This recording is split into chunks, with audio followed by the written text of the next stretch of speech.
The King's Avatar audiobook by Kevin Chapter 361. Lacking characters beating the Level 2 Guardian naturally meant that they would receive a Level 2 Guardian's blessing. The guild members online celebrated in the guild chat. Blue River was one of the players that had participated in the Guardian Challenge. When he saw the great celebration that was going on in Guild Happy's chat, he suddenly felt a huge sense of accomplishment. He hadn't felt such an emotion in a very long time with Blue Brook Guild. Over there, he felt like he was only doing work. The number of new guild members and their satisfaction felt like performance reports. He hadn't shared such simple joys with the new guild members in a very long time. He had always walked with the top players and would fight for dungeon records with a bunch of old birds every day. For these old birds, the fun in the games had turned monotonous. Good work, everyone. Ye Xiu's Lord Grimm said to everyone who had participated in the Guardian Challenge. Everyone replied back politely. Some of these might be spies from other guilds, Blue River thought quietly. Even though he hadn't logged into his Blue River account very much these past 5 days, he still knew what was going on in Blue Brook Guild. He had others beside him in the guild. They didn't understand what Blue River was doing, but they didn't ask him any questions. Nothing really happened during these 5 days either. Should they send more spies into Guild Happy? Changing Spring had personally dealt with the issue. No one had run over to ask Blue River though. As for the character Blue River was playing on, his position in Guild Happy was very high. Apart from the extremely famous Lord Grimm, he was certainly the second most recognized character in the guild. Blue River managed the guild neatly and orderly. Whether it was for leveling in the wild, for dungeoning, or for doing quests, Guild Happy already felt the effects from his management. Even Blue River was having trouble adapting with Guild Happy's rapid development. Every time they leveled, another 100 players would immediately join. The fame for the guilds backed by clubs came from old players who loved Glory's competitive scene. They supported their teams and players and would naturally support their guild. The guilds backed by clubs still had to follow the game's rules though. But in reality, in gathering places for old players such as the Heavenly Domain, there were branches of Blue Brook Guild. These were obviously fans of Team Blue Rain as well. In-game, it was a very convenient way of gathering fans together. Their cohesiveness depended on the team's existence while the benefits from guilds weren't necessary. As for Guild Happy, they were still a normal guild. Even though their guild leader was actually God Ye Xiu, this truth hadn't yet been revealed. And in reality, in the new server, his identity would only be the same as the club's. His name wouldn't actually prove to be too useful. New players had only just touched Glory. Teams. Pro players. They had only just started understanding them, and so it would take them a while to get interested. The reason Guild Happy could expand so quickly was entirely because of Lord Grimm's fame, which had come from him having crushed the top guilds. However, the cohesiveness from this type of fame couldn't compare to the loyalty of team fans. Even for a guild created by a famous player, Blue River wasn't too optimistic about unrestrained expansion. He had originally planned on reminding Lord Grimm, but after the guild reached level 10, he saw that the number of players who joined had slowed down. At level 12, after the last batch of players joined, Blue River saw that the guild closed off any other requests to join the guild. Blue River hit his head. These sorts of things didn't need to be reminded of by him.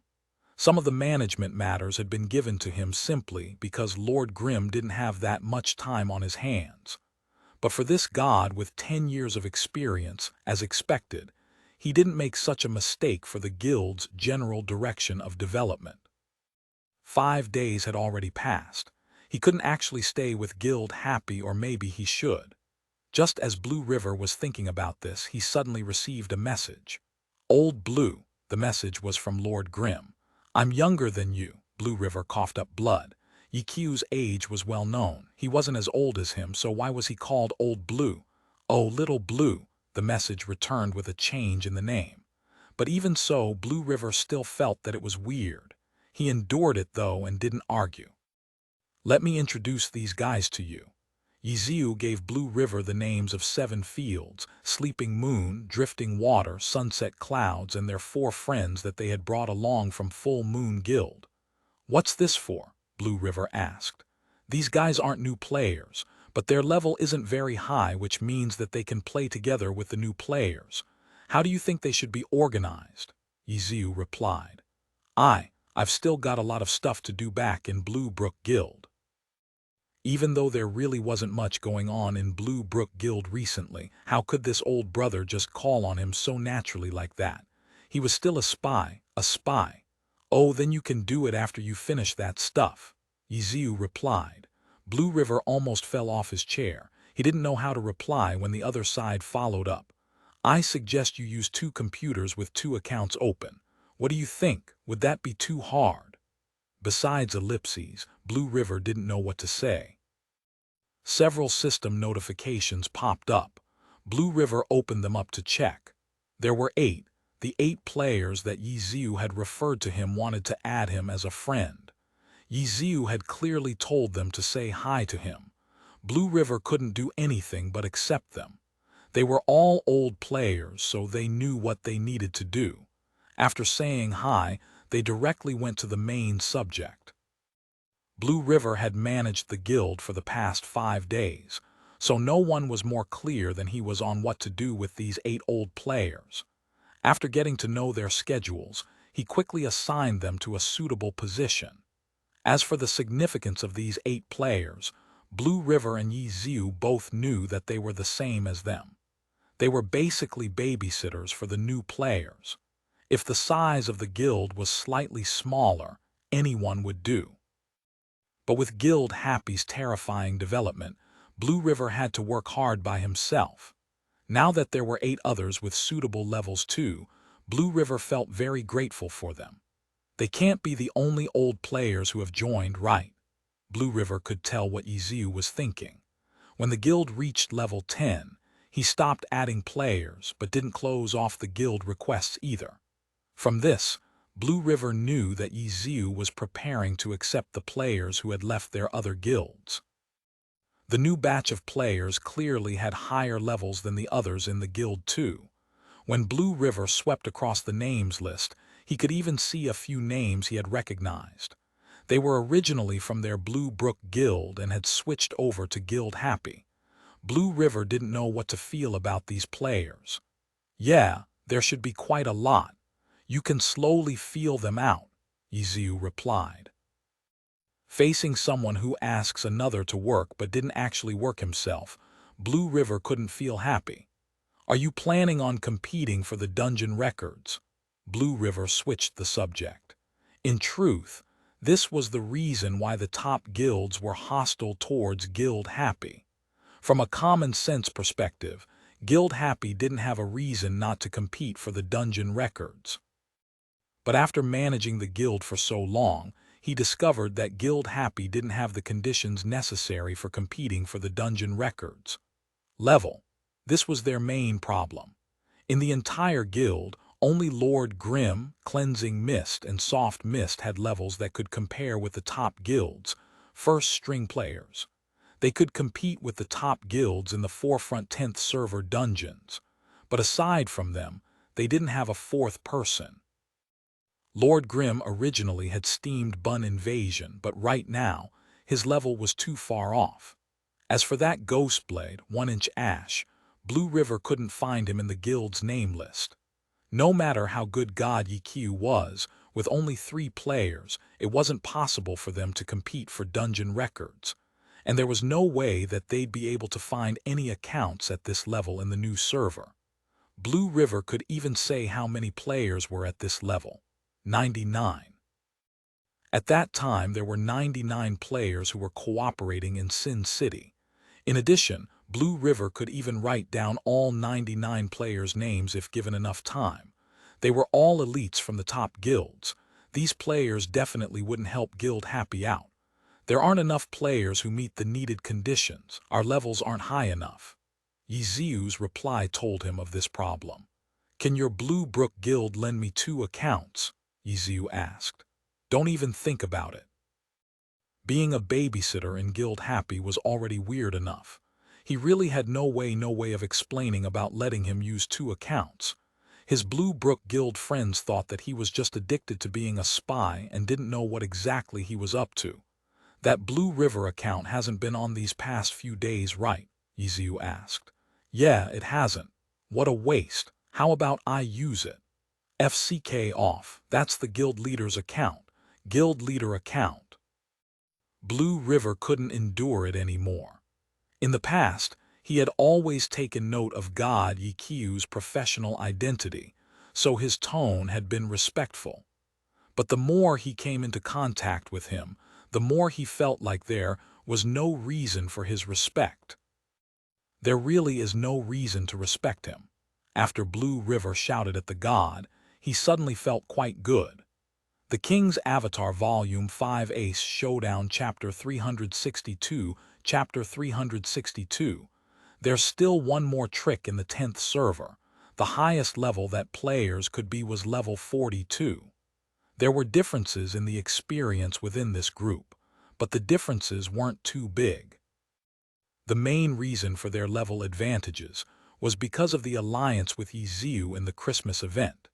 Ye Xiu, Su Ma Cheng and Tang Ru could be considered a part of the top players in the server, but since they couldn't be online 24/7 like the characters from the top guilds, they were among the bottom and were only at level 41 right now.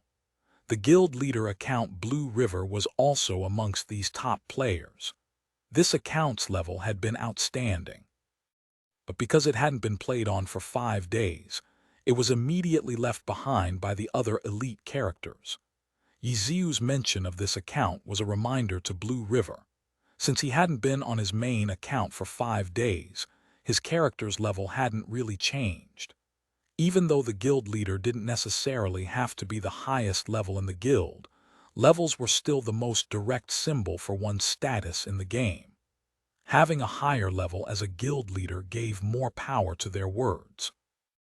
Blue River's account was still at the top of the guild, but if he continued to neglect using it, that would soon no longer be the case.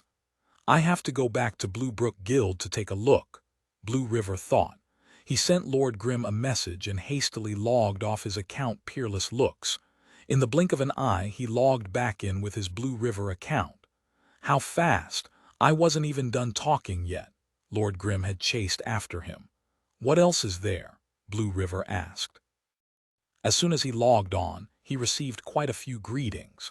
Spies were a very secretive matter in the guild, so not many players knew that Blue River had been using Peerless Looks to infiltrate Guild Happy. The majority of guild members thought something had happened to him in the past few days. Seeing Blue River suddenly return, they quickly asked him if anything had happened, making Blue River feel very moved. Blue Brook Guild was still his home, with so many friends and memories. Blue River replied to everyone with a tinge of emotion. Ye Xiu once again messaged him. Among those that are high up on the level standings, do you think there are any that can be dug out? No way, Blue River decisively said without looking at the standings. These characters were definitely loyal to their guilds. How could such carefully groomed characters be pulled away so easily? Not even one, Ye Xiu asked. Blue River had been very confident initially, but Ye Xiu's question had made him hesitate. Nothing was absolute. He didn't understand other guilds as well as his own. How could he be certain that others might not feel the same way?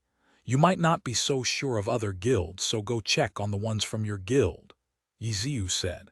FCK, you even know that they're from our Blue Brook Guild, Blue River replied with an emoticon of a crumbling face. If their hearts aren't there, then there's no point in forcing them. Ye Xiu replied. Whose heart isn't there? Blue River replied, but he felt a bit lacking in confidence, because in these past few days his heart wasn't really there. But after logging into his Blue River account and receiving the concern of everyone in his guild, he still felt that he belonged to Blue Brook Guild. It's just analogy. Ye Xiu replied. Even if the player's heart isn't there, the character is still going to stay. Blue River wasn't lying. These characters were all being leveled by using the guild's resources from up to 3 players. The character was considered the guild's. Not a single person could just take that away whenever they wanted to. There isn't any exception, Ye Xiu asked again. Blue River hesitated again because when he looked at his guild's member list, he discovered that there really was an exception in their Blue Brook Guild. 1,000 creations. This guy loved to case, and he was the only one who had leveled his own character. The guild didn't really provide too much help for him. However, his skill in the game was truly top-notch, so whenever an important activity happened, 1,000 creations would usually be brought along. For the Christmas quest, 1,000 creations had been specially called him over too, so he leveled up like crazy. Afterwards, he continued with his play style. His leveling speed couldn't compare to those characters that could be on 24/7, but he was still among the very top. I know how you guilds groom your elite characters, but because glory requires that you use an account card to log in, there's a limit to your method of leveling. There can't be too many characters that can be leveled this way. From the looks of it, the highest leveled ones are definitely being leveled in this way, but the ones that are just on the border are probably leveling on their own. No, Ye Xiu said. That Blue River felt powerless against Ye Xiu's message because his analysis was completely correct. For example, by looking at the level standings, Blue River had been dropped off of it because he hadn't played for 5 days. As for 1,000 creations, who was being leveled by only one person, he was on the very edge. So from the level standings, you can test it out starting from the bottom to the top, Ye Xiu said. How are you going to test them? Blue River couldn't help but ask. Even though Ye Xiu's decision made sense, his decision still stood that there were players that had the qualifications to take their accounts with them. This didn't have anything to do with the players' loyalty to the guild either.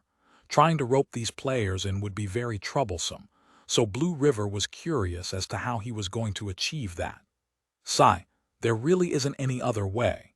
My only choice is to use my old name and tell them that I'm Ye Xiu to see whether or not they'll follow me over. Ye Xiu replied. FCK. Blue River's hand shook and he typed a string of exclamation marks. How could he have forgotten about this move? Ye Xiu's identity. Thinking about this and checking the name list, Blue River's eyes turned black. 1,000 creations. How could he not understand his own guild's players? Even though 1,000 creations was a member of Blue Brook Guild, his favorite player was still Ye Xiu. Any player whose favorite class was the battle mage would have Ye Xiu as their idol.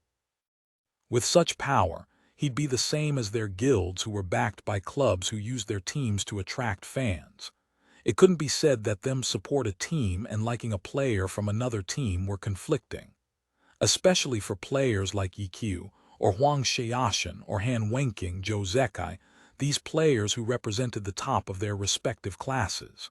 Battle God, Sword Saint, King of Fighting, Great Gunner. How could people who played these classes not idolize these pros? If we start from the bottom, the first one is you, so it isn't convenient for you to come over with your guild leader account, Ye Xiu began. Blue River was silent. Next up is 1,000 creations. Hey, I think I recognize this guy. He's from your guild, right? Ye Xiu gave a live report of what he was doing to Blue River. Blue River was speechless. He didn't know what to do. Should he go warn 1,000 creations first? But how should he go do that? Was he just going to tell 1,000 creations that in a bit, Lord Grimm's going to tell him that he's Ye Xiu and that he can't trust Lord Grimm because he's a dirty liar? The problem was, it was actually the truth. If he actually said that to 1,000 creations, then he'd be the dirty liar. But then again, how was Ye Xiu going to prove that he was actually Ye Xiu? Blue River still didn't know what to do. He suddenly received a message. At first he thought it was from Lord Grimm, but when he opened it, he saw that it was actually from 1,000 creations. Lord Grimm said he was Ye Xiu. Did you know that? 1,000 creations messaged. Blue River was startled. Where'd that question come from? That guy added me as a friend and said that he was Ye Xiu. He said that if I didn't believe him, I should go and ask you. Thousand Creations said. God damn it. Blue River's hands trembled. He hadn't thought that he'd become Ye Xiu's proof. What should he say? What should he say? What's wrong? Thousand Creations replied quite quickly. Lord Grimm isn't anything special, Blue River replied. Oh, he's pretending to be Ye Xiu? Thousand Creations asked. Blue River struggled for a while before finally replying, yes, he's a dirty liar. Guild leader. Are you saying this because you're afraid that I'll run over to Guild Happy? Thousand Creations suddenly replied. How could that be? Blue River stared blankly after replying because Thousand Creations wasn't wrong. Because he said that you wouldn't help him prove his identity because you're afraid that I'll abandon you, Thousand Creations said. How could he be so shameless? Blue River was about to go mad. Guild leader, is he really Ye Xiu? Thousand Creations asked.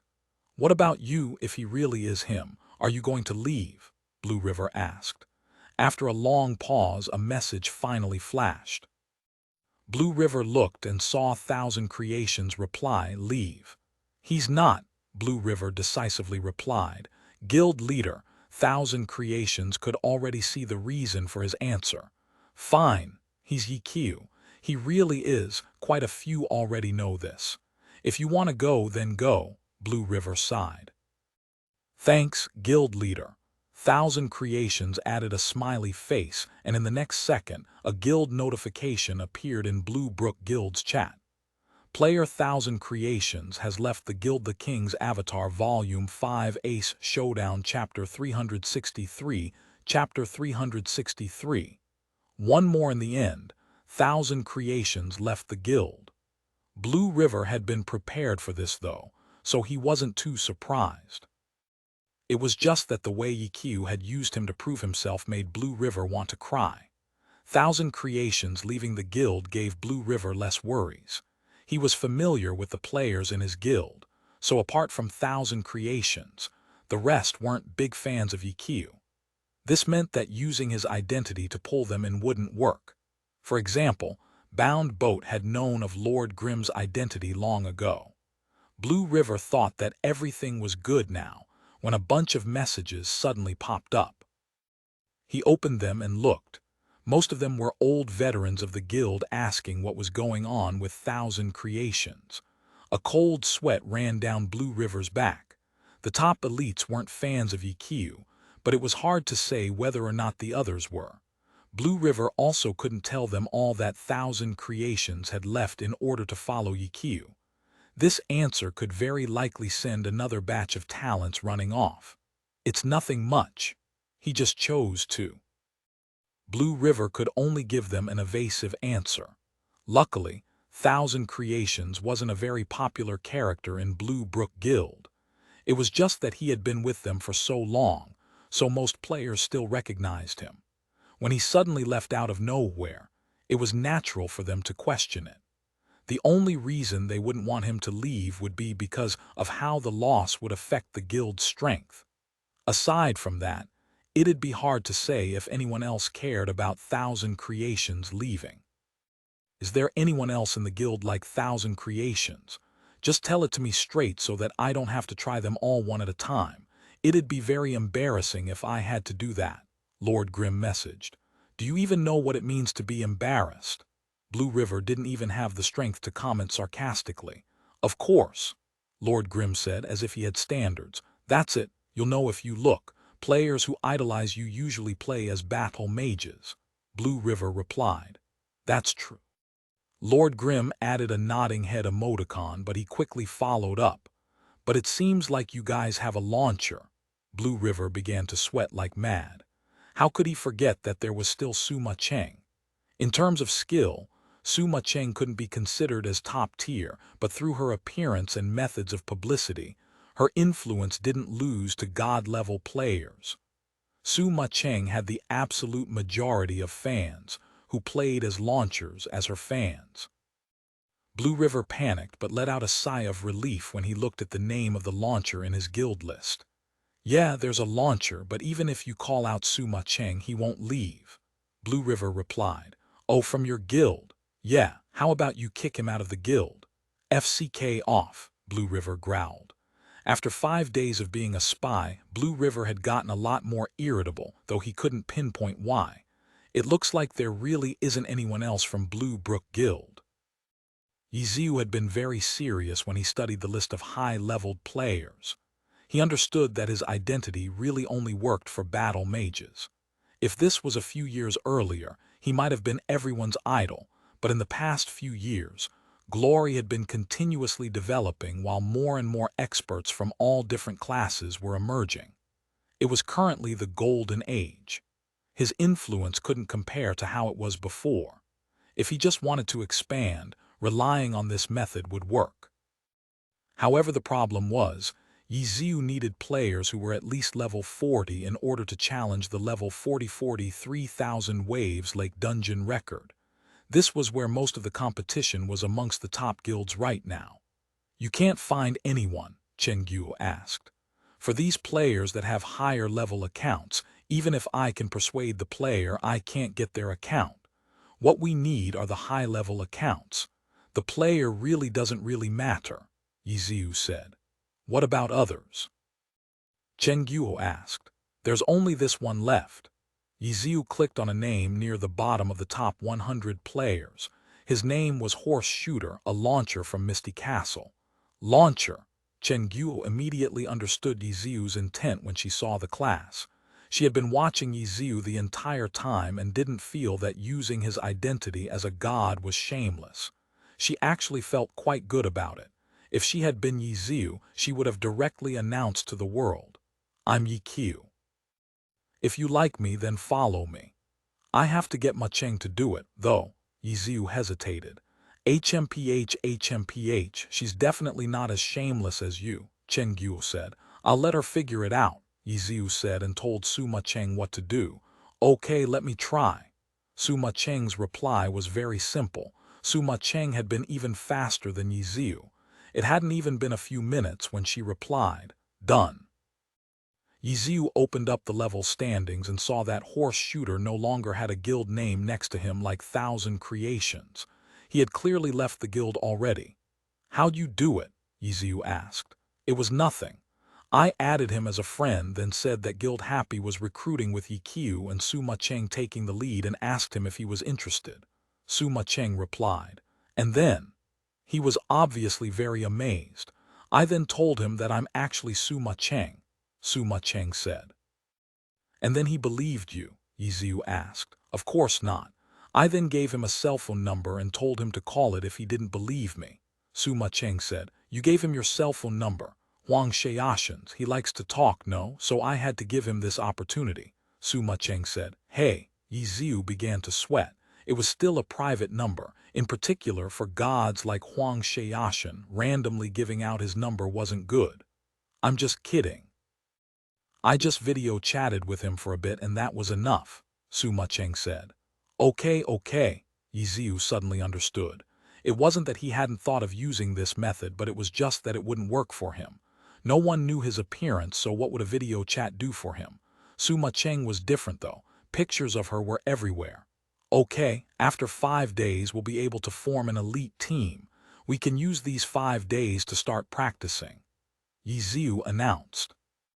Will that class comp work? Chen Guo asked. Not really, but it's better than not having enough people. Ye Xiu was helpless. This team had 2 battle mages and 2 launchers. It was quite a mess. At this moment, Blue River took another sweep at the level standings and saw that Horse Shooter didn't have a guild name next to his name like Thousand Creations. He immediately understood that Ye Xiu had gotten him. Truthfully, Blue River had noticed him and guessed that he would be Ye Xiu's next target. It turned out to be true. Using Suma Cheng's fame, they were able to recruit a launcher. Now, Guild Happy had a high-level dungeon team.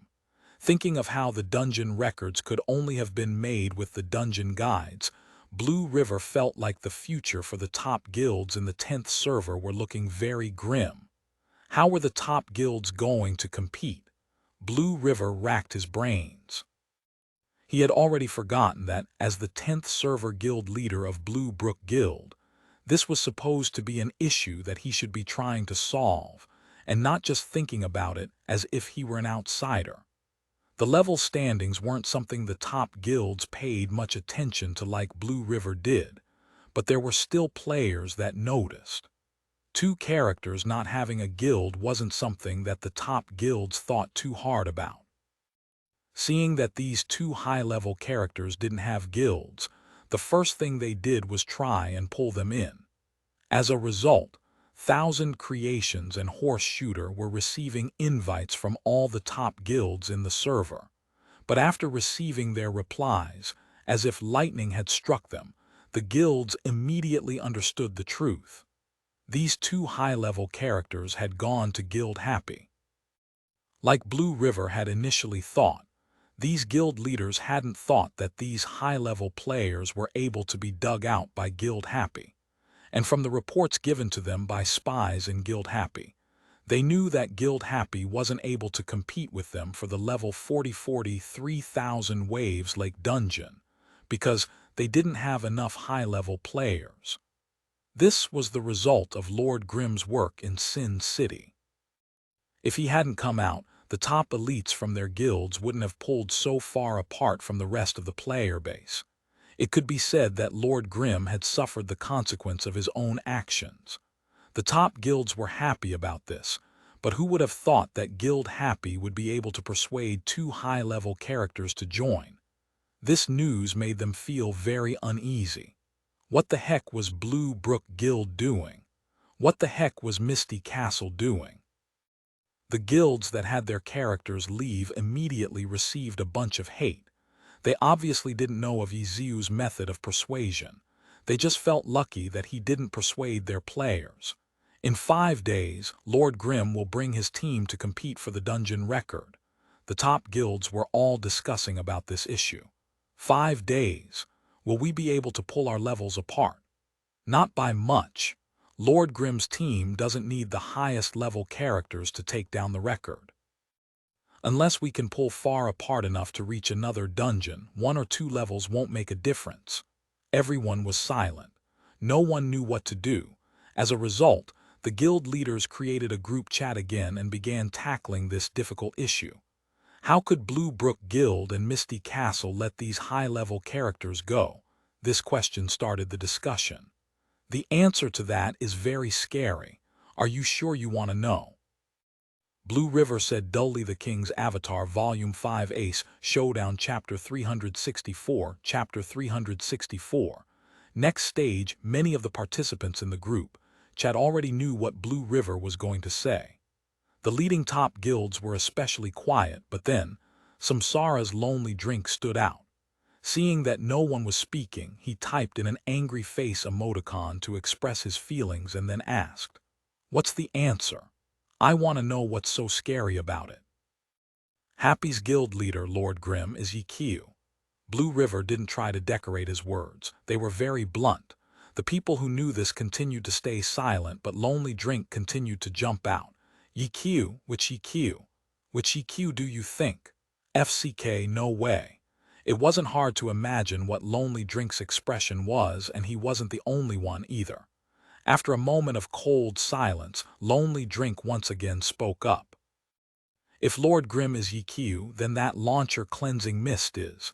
Lonely Drink was already beginning to carefully pick his words. Yeah, you've probably guessed correctly, Blue River replied. Sweat. So what? Lonely Drink had been the most aggressive towards Lord Grimm, but at this moment everyone felt like he had suddenly weakened. Nothing really. Blue River's words were as if he had nothing to do with it. Guild Happy has Ye Xiu and Suma Cheng. That's the reason why there were people who left to go join Guild Happy. Guild leader Blue River, you seem to know a lot.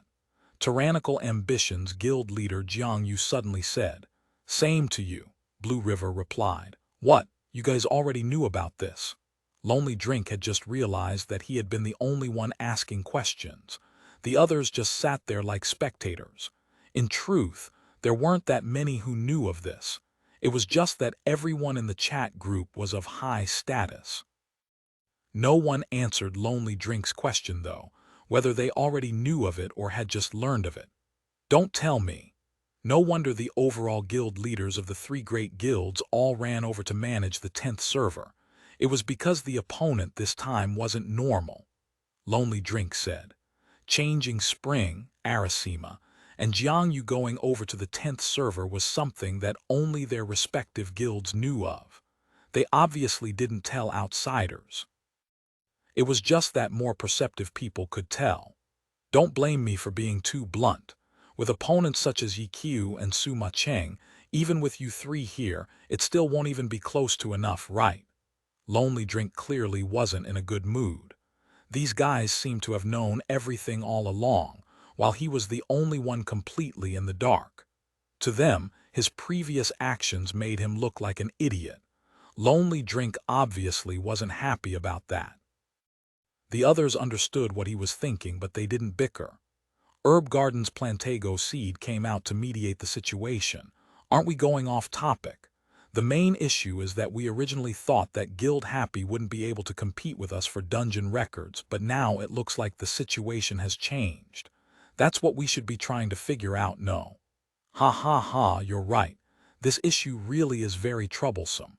You guys hurry up and think of a solution, Lonely Drink said. Everyone was stumped for words at first, but quickly recovered. This troublesome issue didn't really matter much for Samsara. This was because during the last Christmas event, Guild Samsara hadn't been in the list of guilds working together with them, so their first-string characters weren't in the same level range as them. They had already been left behind in the level 40-43 dungeon record competition. There was also one other guild that was like Samsara, Excellent Dynasty. Speaking of Excellent Dynasty, everyone was even more puzzled about their situation. In the Christmas event, if Lord Grimm hadn't interfered, Excellent Dynasty would have definitely taken the lead. But due to the interference, not only did Excellent Dynasty's lead fail to appear, their numbers advantage didn't bring up anything good, and they ended up like Samsara. They had invested the most into the 10th server, but right now, they were still rushing towards level 40. In terms of their investment and return, they were doing even worse than Samsara. Samsara doing poorly wasn't important. However, Excellent Dynasty was the guild Ye Xiu came out from. His previous account, Battle God One Autumn Leaf, and Sima Cheng's Dancing Rain were both under Excellent Dynasty's name. It was already unexpected that Ye Xiu would be so unfriendly with them, but to torment them to such an extent. Ever since learning of Lord Grimm's identity, this question had constantly been on their minds. They had invited Excellent Dynasty to this group chat this time and had even revealed Lord Grimm's identity. They wanted to see how Excellent Dynasty would react, but it turned out that they didn't react at all and only Lonely Drink stood out. Guild leader Chen, what do you think? Excellent Dynasty's people weren't speaking. Their biggest rival guild's leader, Tyrannical Ambitions Jiangyu, directly called out Excellent Dynasty's Chen Ye Xiu. Oh, I have the same line of thinking as Lonely Drink. This dungeon record issue is very problematic. You guys should think of a way to solve it, Chen Ye Xiu said in a dull voice. Nothing new came out from him. If the others were in their situation and their guilds wouldn't be able to gain anything out of this, they'd sit there watching the drama too, but this wasn't what everyone wanted to know. They wanted to know why Ye Xiu and Excellent Dynasty were on bad terms with each other. There was definitely gossip to be had in this. The disagreement between Ye Xiu and the team was a rumor that had been circulating around for a long time, despite both sides' avoidance of the subject. Ye Xiu's retirement had been extremely sudden, too. An abrupt retirement during the middle of a season, and then the rookie son Xiang immediately taking his place, made this seem like a purge. It seemed like they wouldn't be able to get anything out of Chen Ye Xiu, but with Ye Xiu's conduct in game, it seemed like the rumors really were true. For the other large guilds, this was good news. If not, with Excellent Dynasty having such a top-tier god looking after them, besides dying and giving up, What else could they do? The situation wasn't like this, though. Excellent Dynasty and Samsara were currently at the foot of the mountain looking up at the tigers fighting because they hadn't been able to gain any benefits. Everyone knew that neither side would be able to dupe the other. As a result, a new group chat quickly formed. This time, the people who were only there to watch the drama weren't invited. They didn't want these drama watchers to know of their plans. If not, then who knew which of those drama watchers would try to take advantage of it? What should we do? A formal discussion began in the group chat. The group didn't forget to make sham gestures of politeness. I say that we need to rely on killing, Jiang Yu said. As someone who liked tyranny, he liked to use the simplest methods to resolve his problems. After a moment of silence, Arasima helplessly said, "You're right, there really isn't any other way." "How do we go about killing them?" someone asked. From the looks of it, the current level structure in the 10th server is pretty much set. Our leveling speeds are already at their peak. Even a god like Ye Xiu wouldn't be able to level any faster. So as long as our characters don't make a wrong move, Happy will only have these 5 high-level characters, Arasima analyzed. So you're saying we should target these 5? No need. We only need to choose one.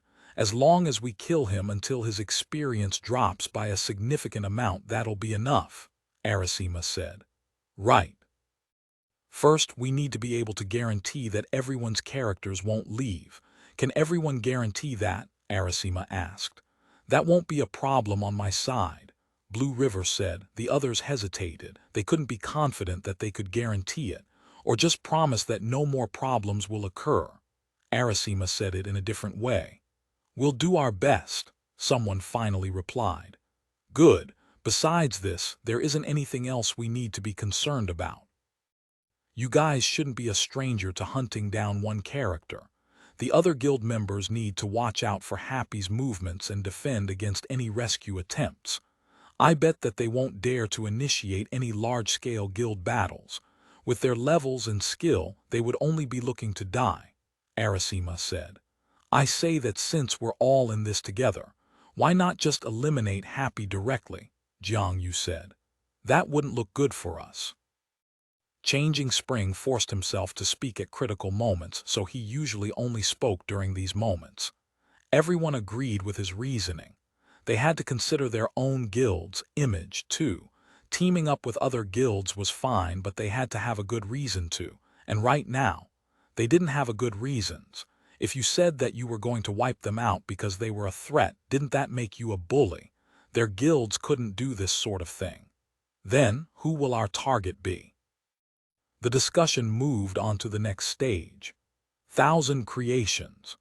Changing Spring unexpectedly spoke out the King's Avatar Volume 5 Ace Showdown Chapter 365, Chapter 365. No friends to the left or to the right. Changing Spring was usually too lazy to speak up in chat, but everything he said had been reflected on carefully. Why did he say 1,000 creations? Others on the side might need to take some time to think, but Blue River instantly understood the reasoning and felt a chill in his heart. 1,000 Creations' personality was unsociable and eccentric. He didn't really have any friends in the guild. Outside of the guild, because of his love for kill stealing, the reason he hadn't become a notorious rat to the public was because the 10th server had only recently opened. However, 1,000 Creations' skill level was the real deal. Changing Spring had seen this, which was why he had put in a great amount of effort to get him to join his guild. After spending so much time together, there were moments where he stirred up trouble, but he would always perform outstandingly at crucial moments. Even without all of his merits to the guild, he had been with them for so long, so there was still a bit of a relationship. As soon as Changing Spring saw that 1,000 Creations would not help his guild anymore, he immediately used the black marks on 1,000 Creation to make him the target. This choice coincided with his previous words of the effects wouldn't be good, because dispatching troops to kill 1,000 Creations could be considered for a just cause. When Thousand Creations came over to the 10th server, his personality hadn't changed, and he would kill Steel from time to time. Even though he hadn't aroused any public anger yet if they went after Thousand Creations, there would still be many who would stand out and call it a justified act. But for Blue River, pushing down Thousand Creations just like that didn't feel right to him. Although, in the end, Blue Brook Guild was led by Changing Spring, and he had the right to command what to do in the 10th server. His moral conduct is improper. We have reason to kill him. Changing Spring added to give everyone a reason for choosing Thousand Creations as a target. Oh, if it's just him alone, then even with Happy Guild taking him in, we can still act out. This might even develop into a reason to go to war. Jiang Yu's eyes lit up when he heard this. He still liked his idea and wanted an excuse to fight against Guild Happy. If they fought, Guild Happy definitely wouldn't be their opponent. Right now, the top guilds had to pay attention to their image, so they couldn't simply attack whenever they wanted to. Yeah, but this condition alone isn't enough. It can be considered as one reason to attack, though. Herb Garden's Arasima gave his approval. With the approval from the guild leaders of the 3 great guilds, the plan to kill Thousand Creations was pretty much decided on, so in the end, Blue River didn't say anything. He didn't have anything that he could criticize Changing Spring about anyways. He should perhaps even be admiring Changing Spring, because Changing Spring was clearly more suited to leading. As Glory's competitive scene developed, these guilds, backed by clubs, became more and more professional, and Changing Spring had already grown from a player who only regarded the game as a game into a professional who regarded the game as work. He no longer felt that same type of pure joy from playing the game. He now considered the game as work and instead felt feelings of satisfaction and success. Up until now, Blue River still hadn't been able to reach this point. During the past few days with Guild Happy, he had found it fun playing with others, even for simple events like beating the level 1 and 2 guardians. He was certain that if he had been Changing Spring, he wouldn't have even batted an eyelid. Let alone for a level 1 or 2 guardian, he wouldn't even care for a level 20 guardian. To him, it was just another necessity required to develop the guild. Beating it wasn't something that needed to be mentioned. What was there to be happy about for something so insignificant? With the target chosen, the following steps were something that everyone had much experience with, and not too much needed to be said. They only needed to make arrangements for organizing the hunting squad and deploying them. Blue River watched attentively, not saying a single word. From time to time, he would switch back to the game and look at Thousand Creations' name on his friends' list. Honestly speaking, he didn't have much of a relationship with Thousand Creations, but Changing Spring's coldness still made him feel too uncomfortable. Should I warn Thousand Creations? Blue River was conflicted. What to do? He saw as the details were worked out in the group chat and knew that the operation would begin soon. The guild only needed to tell those online who to kill and they would do it. With the top guilds working together and watchers scattered throughout the server, Thousand Creations' whereabouts were already known. Should I or should I not? Blue River had already opened and closed the chat window with Thousand Creations several times now. He was extremely conflicted on what to do. In the end, Blue River finally came to a decision. He opened up the chat window with Thousand Creations and typed 2 words. Be careful. Blue River didn't say much. It was only 2 words, but he believed that Thousand Creations would understand. As soon as the message was sent out, Blue River felt as if a large burden had been lifted from his heart. When he looked back at the discussion going on in the group chat, he suddenly felt as if none of it was related to him. I know, thanks. At this moment, Thousand Creations sent back a reply. He didn't ask for any details. It was simply an I know. From the looks of it, it seemed like he had already known this was going to happen.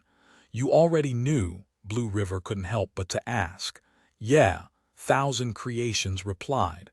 What do you know? The top guilds will definitely move against me. Thousand Creations said. It seems like you're quite understanding of the situation. Blue River was a bit surprised. Even though he hadn't interacted with Thousand Creations that much, they had known each other for a long time, so he at least had a general idea of his personality. For Blue River, Thousand Creations was simply someone who was good at fighting, but wasn't someone who had the mind to understand a lot about the battle between guilds. He hadn't thought that he'd have seen through all this. Nah, it was Ye Xiu who told me. Thousand Creations replied. Blue River was startled. He had forgotten about this god. If Ye Xiu already knew this was going to happen, that meant he probably had plans for Thousand Creations. No. Even though he didn't know what the plans were, he knew that they would definitely be difficult to deal with. Should he or not? Should he or not? 5 minutes hadn't even passed and Blue River was once again conflicted. He had wanted to tell the top guilds that Lord Grimm already had preparations against them. But just before he was about to speak out, he suddenly realized that he wasn't clear on what to report because he had no way of explaining himself. He couldn't just say he had warned Thousand Creations, and then in return, Thousand Creations leaked important info to him. Blue River couldn't come to a decision before the group chat's discussion ended for the time being, and everyone returned back to the game. Is it starting? Blue River messaged Changing Spring. Yes, Changing Spring replied bluntly. Be careful, the other side might have made preparations. Blue River said it in the end and then let out a deep sigh. He knew that if his words were looked into carefully, he would no longer have any friends to the left or right. However, he still felt that he would feel bad if he didn't say it. I hope so. Changing Spring replied, which made Blue River astonished. He soon understood that the top guilds wanted to go into a large-scale battle with Guild Happy. If Guild Happy protected Thousand Creations without restraint, then that would be exactly what the top guilds wanted. Both sides were trying to outwit each other. Blue River sighed and discovered that he was having a bit of trouble keeping up with everything. Even though he had still figured it out, he had been slow. Move out. At this moment, whether it was the overall guild leader or the guild leader of the server, all of them gave out the order and the operation began. Thousand Waves Lake. It was a level 40-43 leveling area, which had a glittering lake with blue waves rolling about. But as long as it was a leveling area, no matter how beautiful the scenery was, it would still be filled with danger. At the edges of the lake, savage monsters roamed around. In the lake, numerous water beasts at the level 40-43 range lay hidden. In the middle of the lake was a small island. This was the level 40-43 Thousand Waves Lake Dungeon and the competition location for the 10th server's first-string players. Thousand Creations was currently wandering around the edges of the lake and randomly killing monsters. There were very few players here because there were only a total of 99 players that were at this level range.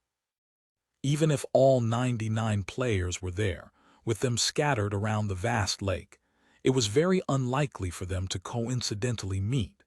However, the top guilds had already begun shadowing Thousand Creations long before he set out for the leveling area. The shadowers verified that Thousand Creations was the target and then gave out his coordinates. Coordinates 2568, 4653. The target is currently over there. The players who were following Thousand Creations quietly reported back and then spread the word to the dispatched troops. Changing Spring and Blue River, these guild leaders, personally joined in on the operation and were currently headed towards the target. With the two face-to-face, Changing Spring was no longer so cold. Has anything happened recently? Changing Spring asked Blue River. Nothing much. I'm just a bit tired, Blue River said. So you've been on that other account the other time. How's Guild Happy doing? Changing Spring asked. Their development has been going very steadily, Blue River said. With Ye Xiu leading, I doubt they'd make any low-level mistakes, Changing Spring said. Yeah, Blue River nodded his head. He really isn't easy to deal with, Changing Spring sighed. Blue River didn't follow up though. We're almost there, Comrade Bound Boat said. For this operation, the top guilds sent out their elite members. This was because Thousand Creations himself wasn't easy to deal with, and they also suspected that Ye Xiu had something prepared against them. They hoped to use this opportunity to create a huge wave, the bigger the better, and directly topple Guild Happy. Over there, it's Thousand Creations. Thundering Light saw Thousand Creations, the King's Avatar, Volume 5 Ace, Showdown Chapter 366, Chapter 366. Waiting for the ambush, the shore of Thousand Waves Lake mostly had amphibians as monsters crawling around. Thousand Creations was currently hunting these monsters. Changing Spring's group consisted of a total of 5 players, just like a standard dungeon party. They were hiding in a small forest along the shore. But no one rushed out after Thundering Light shouted, though. Let's observe for a bit before we do anything, Changing Spring said.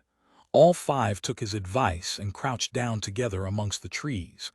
Blue River looked around and saw a few brushes on his left rustle slightly, so he lifted his body a tiny bit in order to take a look. He saw a character id floating up above the brushes and recognized it as one of Herb Garden's elite members. Herb Gardeness over there. Blue River said to the group. Good, it seems like the other guild's players have arrived, Changing Spring said. With such a large place, it doesn't seem like it's possible to do any large-scale preparations, Bound Boat whispered. Could they be in the water? Thundering Light guessed. They can't hide in there for very long, Changing Spring said. In Glory, all characters were born with the ability to swim. However, when they dive into the water, they would only be able to hold their breath for so long. If they continued to stay underwater after running out of air, they would eventually drown themselves. How long they could stay underwater depended on the character's stamina. However, no matter the case, it wasn't possible to stay underwater forever, so it would be very easy to tell whether or not there was an ambush waiting in the water. Thousand Waves Lake had numerous ripples along its body of water, but there were no signs of any heads popping out. What do you think? Changing Spring spoke in the channel.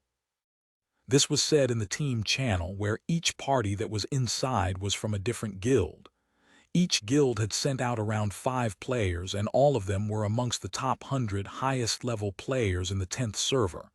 As for guilds without these high-level players, they weren't interested in participating in the interference of Guild Happy at this time. We haven't found anything, Herb Garden replied. Nothing here. Tyrannical Ambition followed. Same. +1.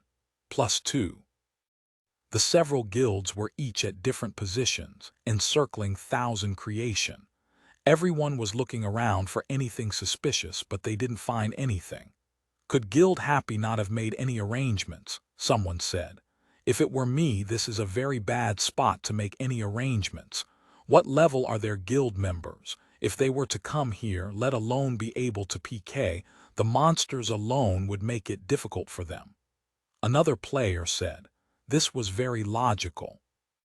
Thousand Waves Lake had level 40-43 monsters, while the majority of players in Guild Happy were still in level 30 range. Even with the newly added higher-level players, they were still at an average of level 36 or 37. Weren't the only ones who could level here be their players. Aside from them, all other 10th server players would be underleveled here. Seems like we were overly worried. Herb Garden's Arasima concluded. DM Nit. Jiang, you couldn't help but curse.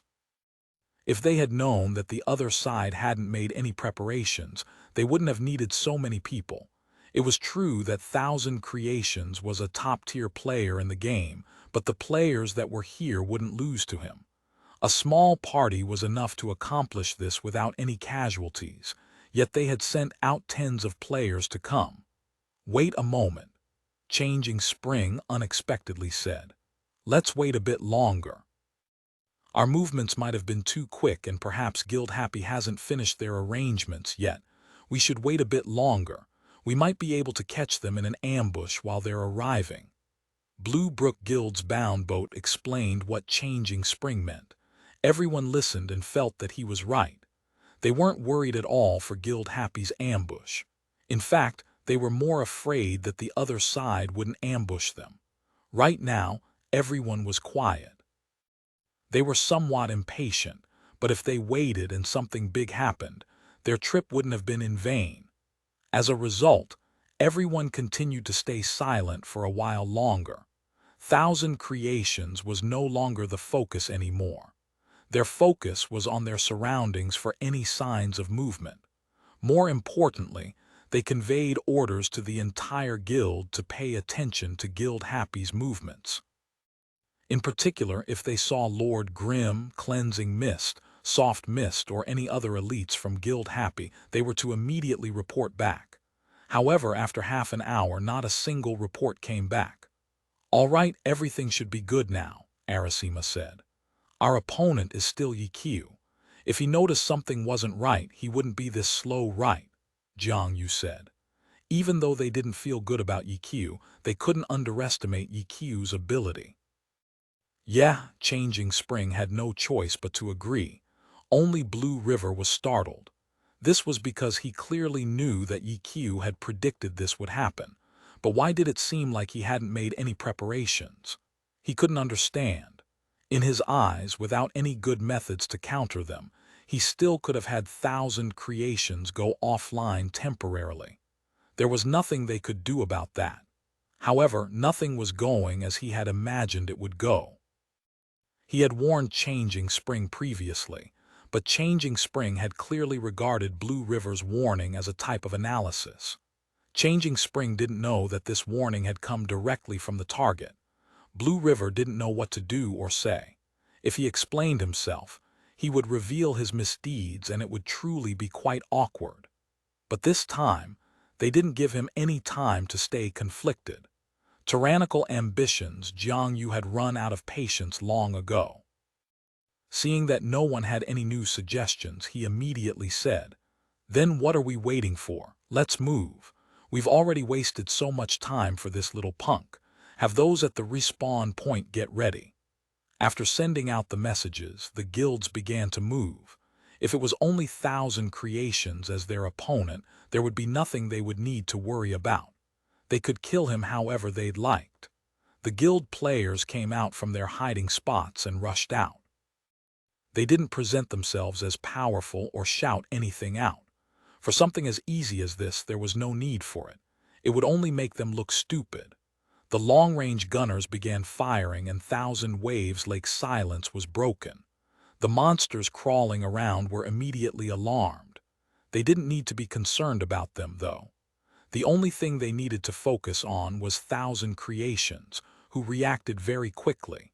Hearing the gunshots, he immediately ran and jumped into the lake. He really is Thousand Creations. Blue Brook Guild's players couldn't help but say after seeing Thousand Creations' quick reactions. "Humph!" Blue Brook Guild's Lunar Grace immediately humphed in disdain. She was a female player and was disgusted by Thousand Creations' bullying. She knew why the other Blue Brook Guild members commented with a hint of lament. It was because Thousand Creations' nasty hobby had trained him to be very alert. In the heavenly domain, there were quite a few players who wanted to kill him as soon as there was any sign of him, so he was very used to people coming to PK. In addition, because of his agreement with Blue Brook Guild, the guild wouldn't help him out of these types of situations, so he was used to dealing with this alone. There were times where he survived and there were times where he died. Though in the end, Thousand Creations had a lot of experience with this sort of situation. As soon as the offensive began, Thousand Creations didn't hesitate and immediately rushed into Thousand Waves Lake. He had clearly known that there weren't any ambushes waiting there, but the guild players weren't worried. Going down was just going down. Everyone could do it. They could just continue chasing. So what? They were all experienced experts too. The guild leaders were all better than Thousand Creations too, so there was nothing to be afraid of. Don't let him escape, Jiang Yu impatiently roared. He was still using the crowd-lover elementalist and waved his staff as he chased. A frost ball shot out from his staff and chased after thousand creations. The other guild players also used their methods. Those who could attack, attacked, while those who had crowd control used their crowd control. Those who had to close in to attack had to spring faster. Players rushed at him in many different directions. They predicted thousand creations' movements and made preparations for where he would go. Over there. Jiang Yu's frost ball hadn't connected, but he continued to chase while directing others to attack. They were all experienced veterans. They didn't need to hear all the details. They only needed to know the timing. As soon as Jiang Yu's words came out, tyrannical ambitions, 4 other players split paths. 2 players headed straight into the water, while the other 2 headed towards where thousand creations was predicted to go in order to cut him off. The other guilds had their own thoughts. In only a short moment, half of the players had already gone into the water. The originally rippling surface of Thousand Waves Lake began to spray out splashes, as the players ran into the lake like torpedoes with their target as Thousand Creations, who was swimming frantically. Long-range people, block him, Jiang Yu shouted. He was more direct and didn't care about the other guilds hearing. In any case, if there was something that he needed to do, he would order it. The long-range gunners didn't dive down in a hurry and instead fired at Thousand Creations. This was a maneuver that required experience.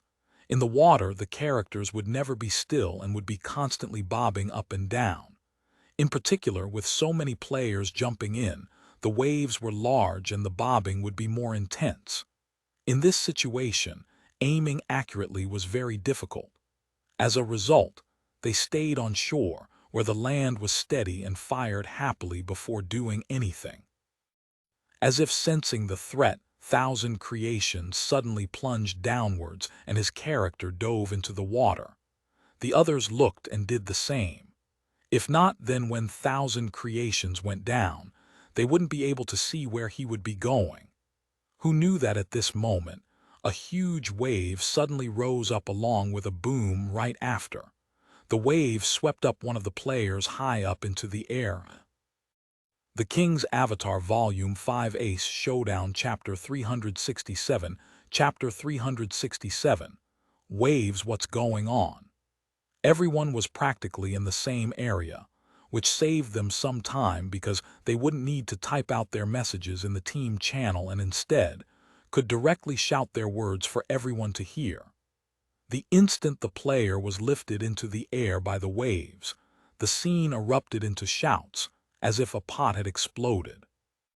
But no matter how many shouts there were, they wouldn't be able to cover up the rapid firing that followed after. Ta ta ta ta ta. Amidst the sounds of shooting were also the sounds of the waves surging forward. Countless bullets broke out from beneath the water, flying straight for the player who was tossed into the air. There are players beneath the water, someone shouted. Thousand Waves Lake only had amphibious creatures and water beasts. It was impossible for them to have any gun abilities. Only players could have done it. No way, someone cried out in astonishment. They had been carefully observing their surroundings for about half an hour and they hadn't seen any signs of players underwater. But somebody suddenly appeared in the water, and this person definitely wasn't Thousand Creations. How did he escape from everyone's eyes? This, Bound Boat from Blue Brook Guild suddenly stuttered. Say it. Changing Spring continued to chase as he shouted. This seems like a type of rarely seen technique, Bound Boat said. What is it? I can't remember the name, but it was specially used for battles in the water. The character hid underwater and would come up for air from time to time, using the wave spray as a cover. When it first appeared, it was used for sneak attacks in underwater battles. But because it required users to be very close to the surface of the water, as long as one was careful, it would be extremely easy to see through it. The practicality of it was greatly weakened, so it slowly died out, Bound Boat said. I seem to remember something like that. Changing Spring was surprised. Even though the technique has died out, it's still a pro-level technique, Bound Boat said. So that's Lord Grimm, Changing Spring said darkly. During their discussion, the other players went underwater to find the reason why, when suddenly they saw blood spray out as 3 players were sent out of the water. In underwater battles, many of the skills effects are different in water than they are on the ground. The players weren't able to tell what skills had been used to send those 3 players out of the water, but they were, at least, able to see what was lurking underwater. Lord Grimm, cleansing mist, the submerged players cursed in the team chat FCK. After receiving the information, all the others cursed as well, because the weight of these names were too heavy. Ye Xiu Su Ma Cheng. In the pro scene, they were considered to be the very best duo. Even though they had dozens of players, they still weren't confident in fighting these two. For a moment, the players who had been standing happily above the water stopped moving as if they had agreed by chance. Against these two, they weren't sure whether they should fight or not. They hoped to receive clear orders from above. Splash, splash, splash, splash. After 3 consecutive splashes, another splash sounded as a 4th player was sent out of the water. In the water, there was also a quick recover move. However, the effects were different. It wasn't a roll on the surface of the water. All it did was stabilize the character and slowed the character's speed after hitting the water, so they weren't like a rock that would drop to the bottom of the body of water. Quick recovering on the ground was something these elite players were very adept at. However, in the water, there really weren't many of them who had gone through specialized training for it. All 4 players failed their quick recovers, one after the other. 4 splashes as the 4 shot towards the bottom of the lake. This effect was similar to that of getting knocked down onto the ground. Only after a while did the 4 finally stabilize themselves and began heading towards the surface of the water. But then they suddenly saw numerous bubbles float up and turned their heads only to see a laser beam shooting towards them. Su Ma Cheng's launcher had sent out a laser rifle. It was a game, so unless stated otherwise, any skill could be used in the water. It was just that the effects would be different because of the difference in the environment. Most of the skills simply had reduced speed in the water. However, the launcher's laser rifle didn't seem to have this reduction and was as fast as ever. The movements of the characters were slowed in the water, though, and they couldn't move as quickly when compared to the times they were on the ground. How could they dodge this attack? The light from the underwater laser rifle could even be seen by those above the surface of the lake. The refraction and reflection of the glowing light made the scene look like a light show. It looked even more impressive underwater than it was on the ground. These 4 players were blasted into Tanghulu. They weren't dead, but the damage they took wasn't light. The 4 were already confused and disoriented, when suddenly a figure quickly swam to their sides and sent out a skill. The 4 could see the skill coming at them slowly and felt like they could dodge for sure, but they had forgotten that even though their opponent's skill moved slowly, their movements were slow as well. Their eyes and hands were quick, but their characters' movements lagged behind.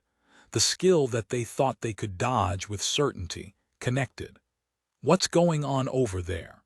The players above the water didn't know what was going on. They just saw the 4 characters drop into the water, get hit by the laser rifle, and then saw the part of the water continuously surge, as if it were boiling. It looked like they were dumplings going into the pan. The laser rifle was the fire and the water was now boiling. Help!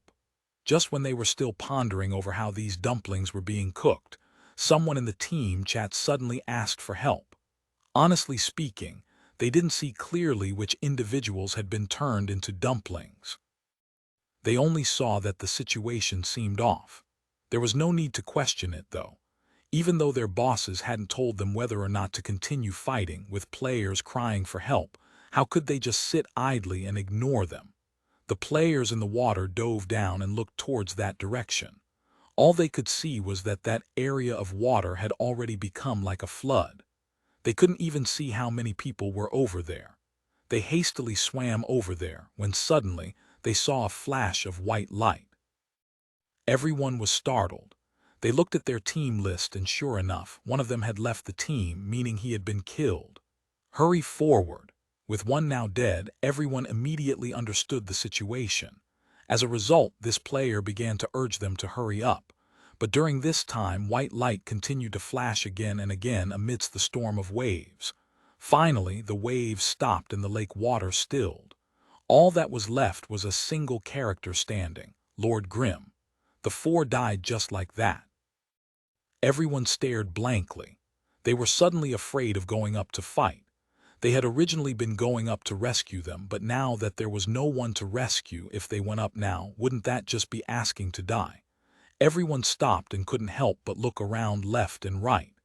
But after looking, they realized that they had around 30 players. Against one person, why had they been so scared? Thinking of this, everyone began to feel embarrassed. Even if the opponent was God Ye Xiu, with so many of them there really was no reason to be afraid. Some of them were still thinking, while some had already begun shouting in the team channel.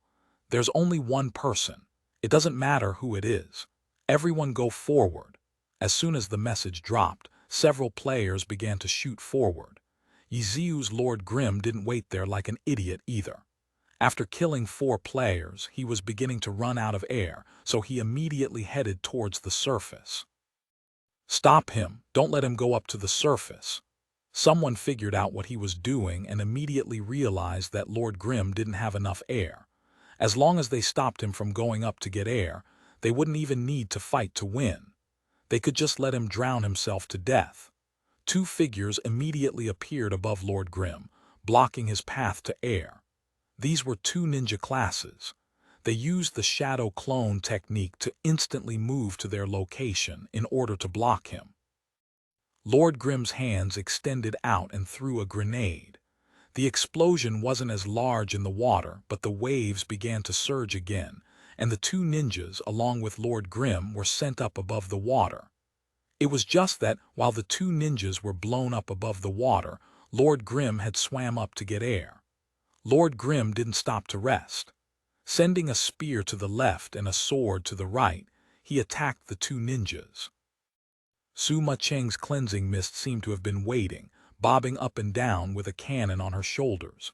This sort of bobbing up and down wouldn't affect a pro player's accuracy, though, as the cannon shots caused the 2 ninjas to continue to roll up above the surface of the water.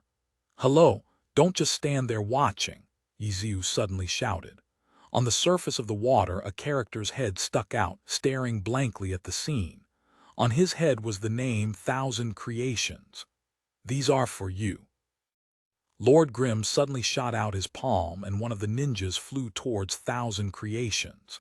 "Since you know how to bully little noobs for monsters, you can do harsher things too, right?" Ye Xiu said after sending 1,000 Creations an opponent. His Lord Grimm suddenly jumped, though it wasn't very high because he was in the water. But with this, he was able to dodge the numerous attacks from below him. He then spread out his hands and tossed another hand grenade. FCK. The players who had just gotten their heads out of the water saw the hand grenade dropping towards them and hastily tried to run.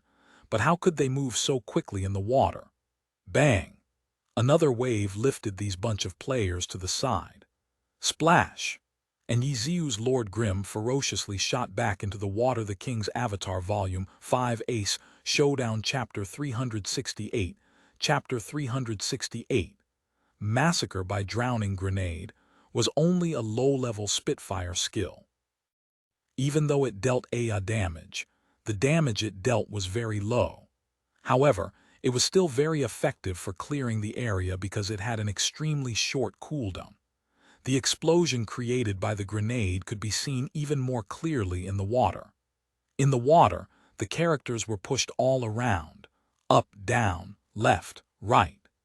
The waves on the surface of the water turned over and the characters who were about to reach the surface were then pushed away by the shockwaves from the explosion. Afterwards, they heard the sound of someone entering the water over and over again, and then there was a sudden flash of cold light. Ye Xiu used quick recover once he entered the water. He was in complete control of Lord Grimm's movements. As soon as he went under, he immediately drew his sword with a sword draw. The sword light slashed through the water, lifting a series of bubbles.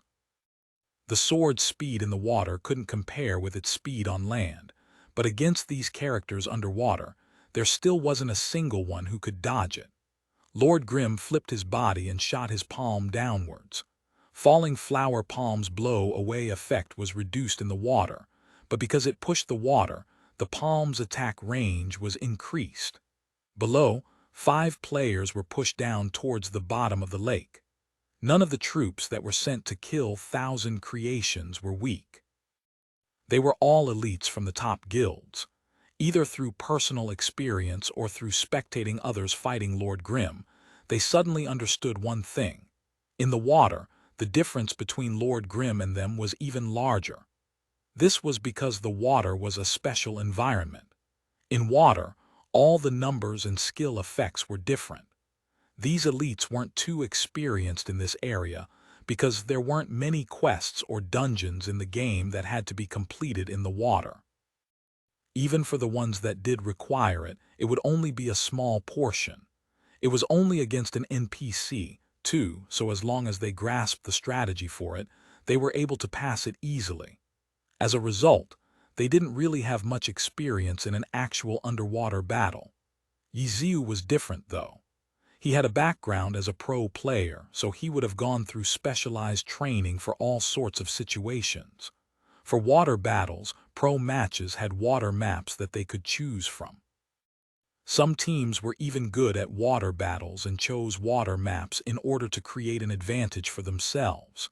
As a result, any pro player would have done their research and practiced for water battles. At the very least, they couldn't be like normal players and continue fighting in the water as if they were on land. As a result, compared to a top-tier pro, they were basically a bunch of noobs. Everyone immediately felt terrified when suddenly another sound resounded out. Countless waves stirred, dealing damage and sweeping them away. They turned around to look and saw that cleansing mist was underwater. The cannon shot that she fired had created a swirling whirlpool, sucking in the surrounding water. Only then did they realize that there wasn't only one person who saw them as noobs, but 2. What do we do? Everyone already had their own thoughts on what to do in this situation, but they couldn't help but ask for instructions from their higher-ups. At this moment, the higher-ups were undoubtedly suffering the most. They were all experts, so they knew better than anyone else that the situation wasn't looking good. They hadn't thought that the opponents would use their advantage of experience in water battles. This was bullying. The guild leaders wanted to cry, but no tears came out. They had already lost 4 players. If they continued to fight, there would certainly be more deaths. Even more important was that even if they got an advantage, without any real experience in this area, if their opponents couldn't beat them, they would simply retreat. Could they stop them from running? No confidence. None of them had any confidence. The guild leaders quietly discussed this as the struggle in the water continued. The players terrifyingly discovered a fact. Up until now, Lord Grimm had taken the initiative to attack them. What did this mean? This meant that the opponent had absolutely no fear of them. Or perhaps their slight number advantage didn't mean anything to this god when they were in the water. The several players who attempted to fight with the god only made everyone feel embarrassed for them. Their attacks and skills were sent out as if they were blind, and it didn't appear as if Lord Grimm had any trouble dodging them. His attacks, on the other hand, connected wherever he wanted them to connect. Run away first. Run away first. One of the players didn't wait for their guild leader's orders and began making his own suggestion. Quite a few immediately followed it and began to retreat. It couldn't be said that they weren't trying. They had tried really hard. However, fighting in the water was way too different from fighting on the ground. On the ground, they could only move around in a circle that was around them. At most, they had the option to make some jumps. But in the water, There were just too many options that they could make. Surrounding someone required more troops and more planning. They weren't experts at this, so they didn't have any methods to deal with Lord Grimm. The other guy was swimming towards them while he was attacking. Every one of them that was in the water had taken damage. "Ah!" someone suddenly cried out. Everyone then saw his word bubble on top of his head go towards the surface of the water, ignoring everything else. But very soon, an artillery shell exploded above his head as the waves surged. Not only did they stop him from moving up, they also pushed him down. This guy completely ignored the attack, and after stabilizing himself, he continued to charge towards the surface of the water. At this moment, the others stopped paying attention to him. But out of the corner of their eyes, just as he was about to hit the surface of the water, he suddenly stopped and began twitching mechanically. Startled, they suddenly understood what was going on. Drowning. This guy had used up all of his air and had ran out of health. This sort of twitching meant that it was already too late to save him. It was an animation that the character made right before dying to let you know what had happened. Sure enough, the twitching soon stopped. The character stopped moving and floated to the surface of the water. Not long after, a white light flashed and the player chose to revive at the city. The team had lost another member. This drowned victim could be considered as a warning to them. The complexion on half of them had turned pale white. They had been worrying about this and that and had forgotten about paying attention to their air. Those who had paid attention to it thought that this was an extremely basic task and that there was no way they'd forget about it, which was why they hadn't thought of reminding the others. The amount of air they had depended on the character's stamina, so everyone had a different amount, and they couldn't use their own when comparing with other players. Only when one of their players drowned did half of them suddenly realize that they had made an extremely low-level mistake. These players immediately rushed towards the surface of the water as if it were a competition. However, at this moment, their opponents knew that they had forgotten about this and had a plan. Lord Grimm quickly appeared near them. He blew up grenades, sent out palms, and captured them. In short, he used everything at his disposal in order to keep them underwater. If it was only the damage from these skills, the players wouldn't be concerned. However, Ye Xiu was only using displacement skills. Since they were in the water, a knockback could be used in a downward direction, pushing them down further in the water. The players made threatening gestures, struggling, while crying out for help in the team channel. It wasn't that the others didn't want to save them. It was just they truly had no way to. They had no way of capturing Lord Grimm with his artful maneuvering. The shouts in the team channel grew more and more anxious. The guild leaders were also extremely worried. They personally went into the water to try and save them, but they weren't able to do much. In the water, their orders seemed to have hundreds of mistakes in them, so much so that they were starting to feel embarrassed about giving out orders. Not long after, another character began to twitch. He ran out of air and had no health left, so he drowned to death. Soon, characters began to react one after the other. It was Lord Grimm, though, that began to hurry towards the surface. Seeing this, they immediately understood that Lord Grimm wasn't able to hold on any longer either. They immediately went a chase after him in order to drag him down with them. But at a crucial moment, Cleansing Mist fired an artillery shell at them. For launcher skills, as long as there was an explosion, the effects would be even more terrifying in the water than they were on land. The shell exploded behind Lord Grimm, sending the waves rolling. Lord Grimm was in the same party as her, so he wouldn't be affected by it. This was all a part of the game's rules. The others were different, though. They had no way of counteracting the pushing force of the waves. Because Lord Grimm had to go up for air, a few of the guild elites finally escaped. However, there were at least 10 corpses floating underwater. This low-level mistake had already created huge losses for the team. Scatter. Changing Spring typed into the team channel, who knew how long these players had been waiting for this command. They didn't care if the order didn't come from their guild's leader. they immediately rushed towards the shore. As they turned their heads to scatter, they discovered that Lord Grim was still chasing after them. All of the players felt a cold chill. Sure enough, they had originally thought that they had taken the initiative, wondering whether there would be a battle. But from the looks of it now, could this even be called a battle? The players felt depressed in their hearts, but because of their numbers, Lord Grim's group didn't have enough players to catch them all. Just as they were about to reach the shore, several players suddenly jumped out from their ambush spots in the forest. In the lead was a brawler. Seeing his level 30 equipment, they could tell that he was underleveled and shouldn't be in this leveling area. However, after seeing his id, their spirits immediately burned to ashes. Steamed bun invasion. This was one of Guild Happy's core experts.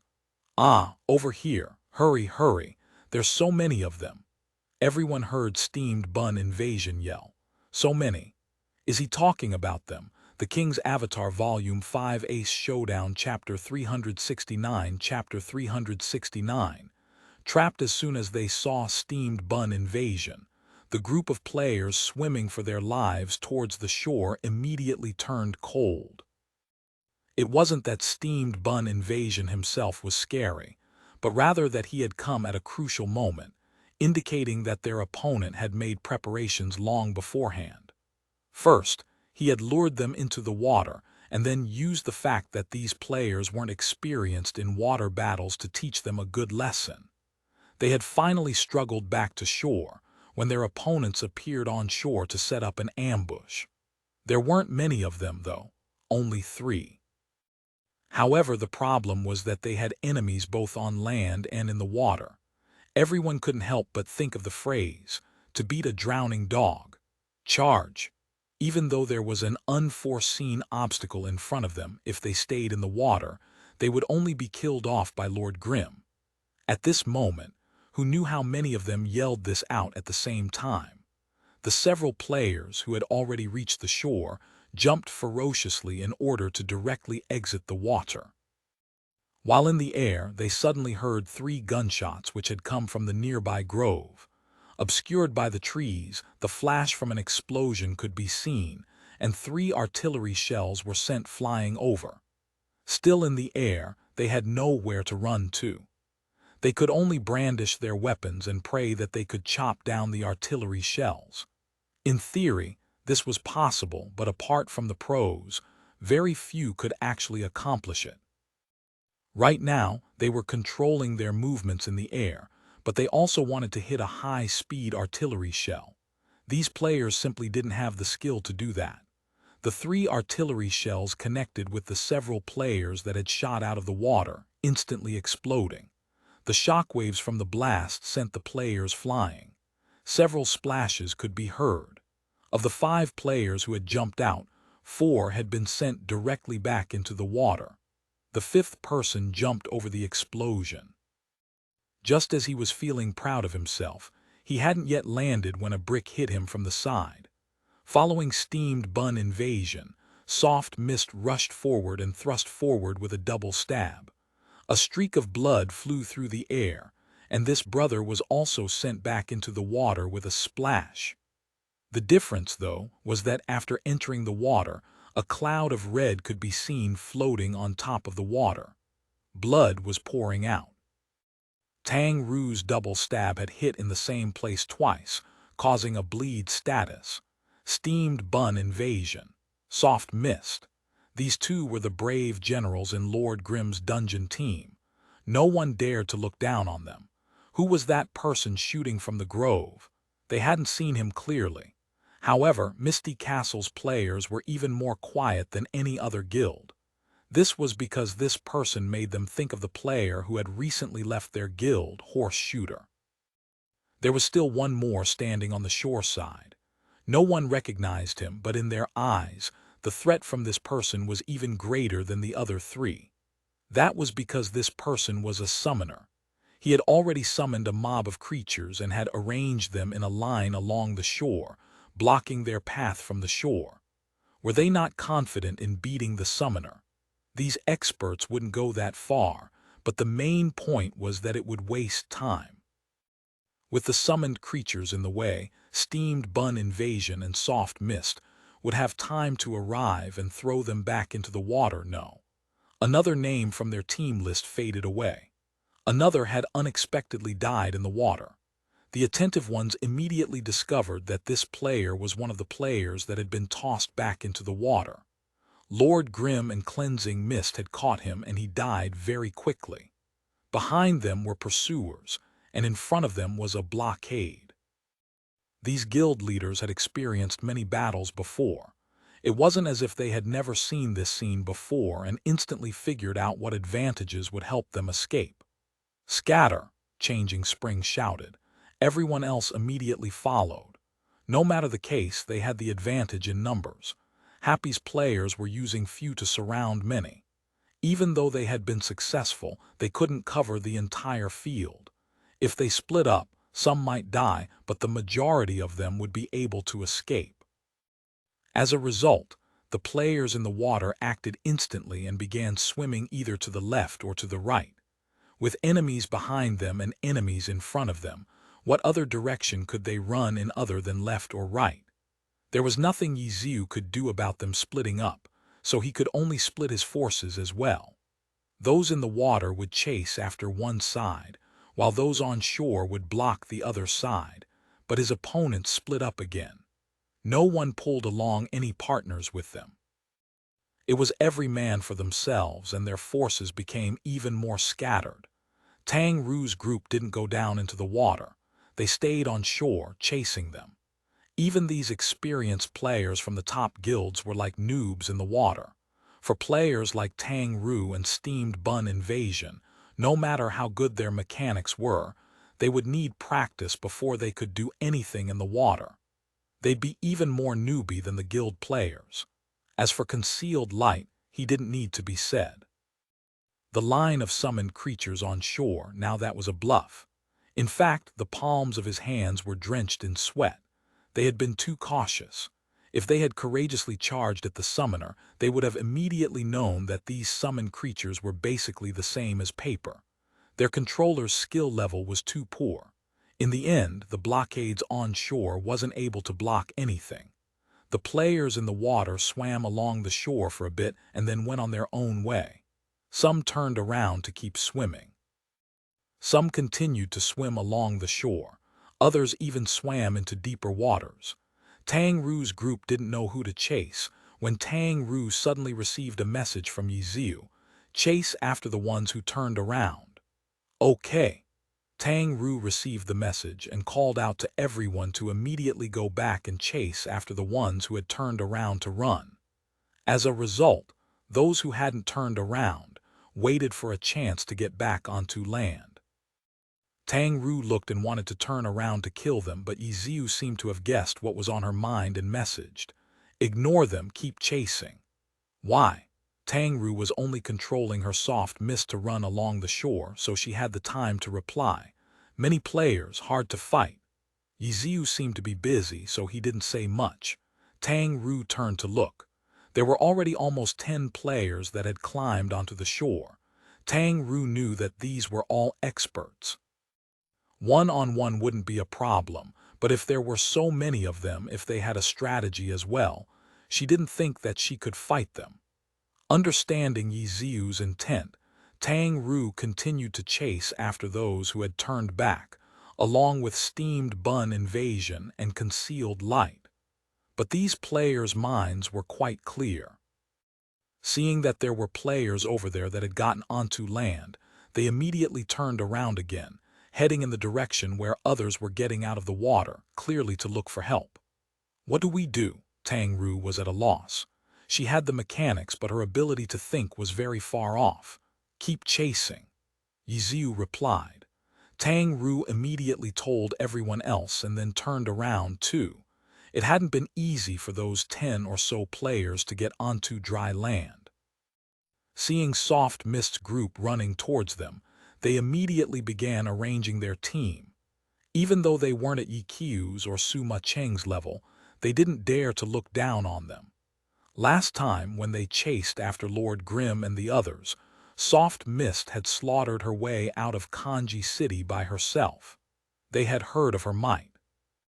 Even though there hadn't been any elite experts there at that time, to be able to slaughter her away out of such a large mob, no one dared to say that they had the same level of mechanics and courage as her.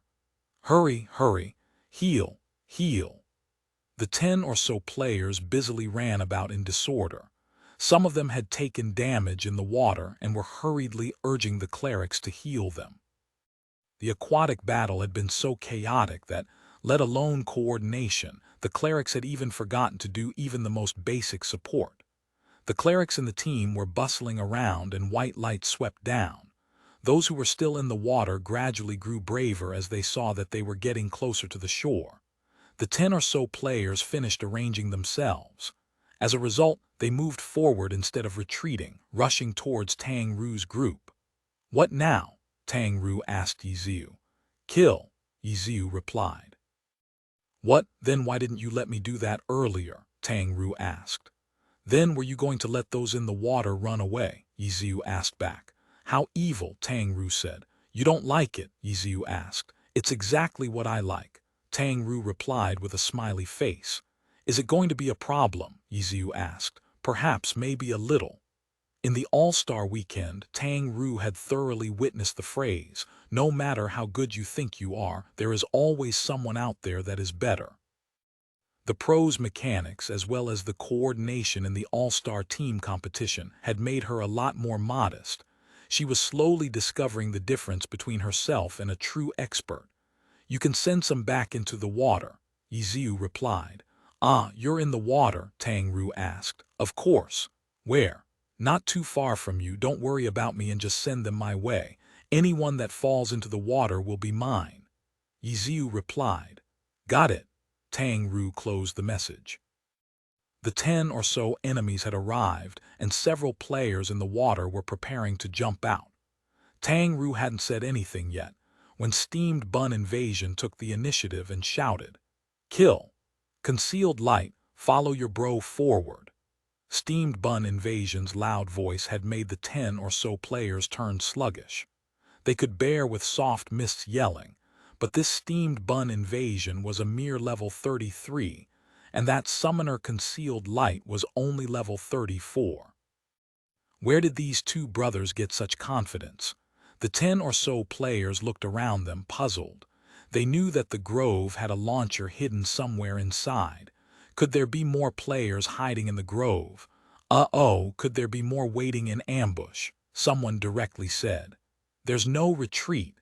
Let's go forward first," another yelled. The group of 3 charged forward bravely.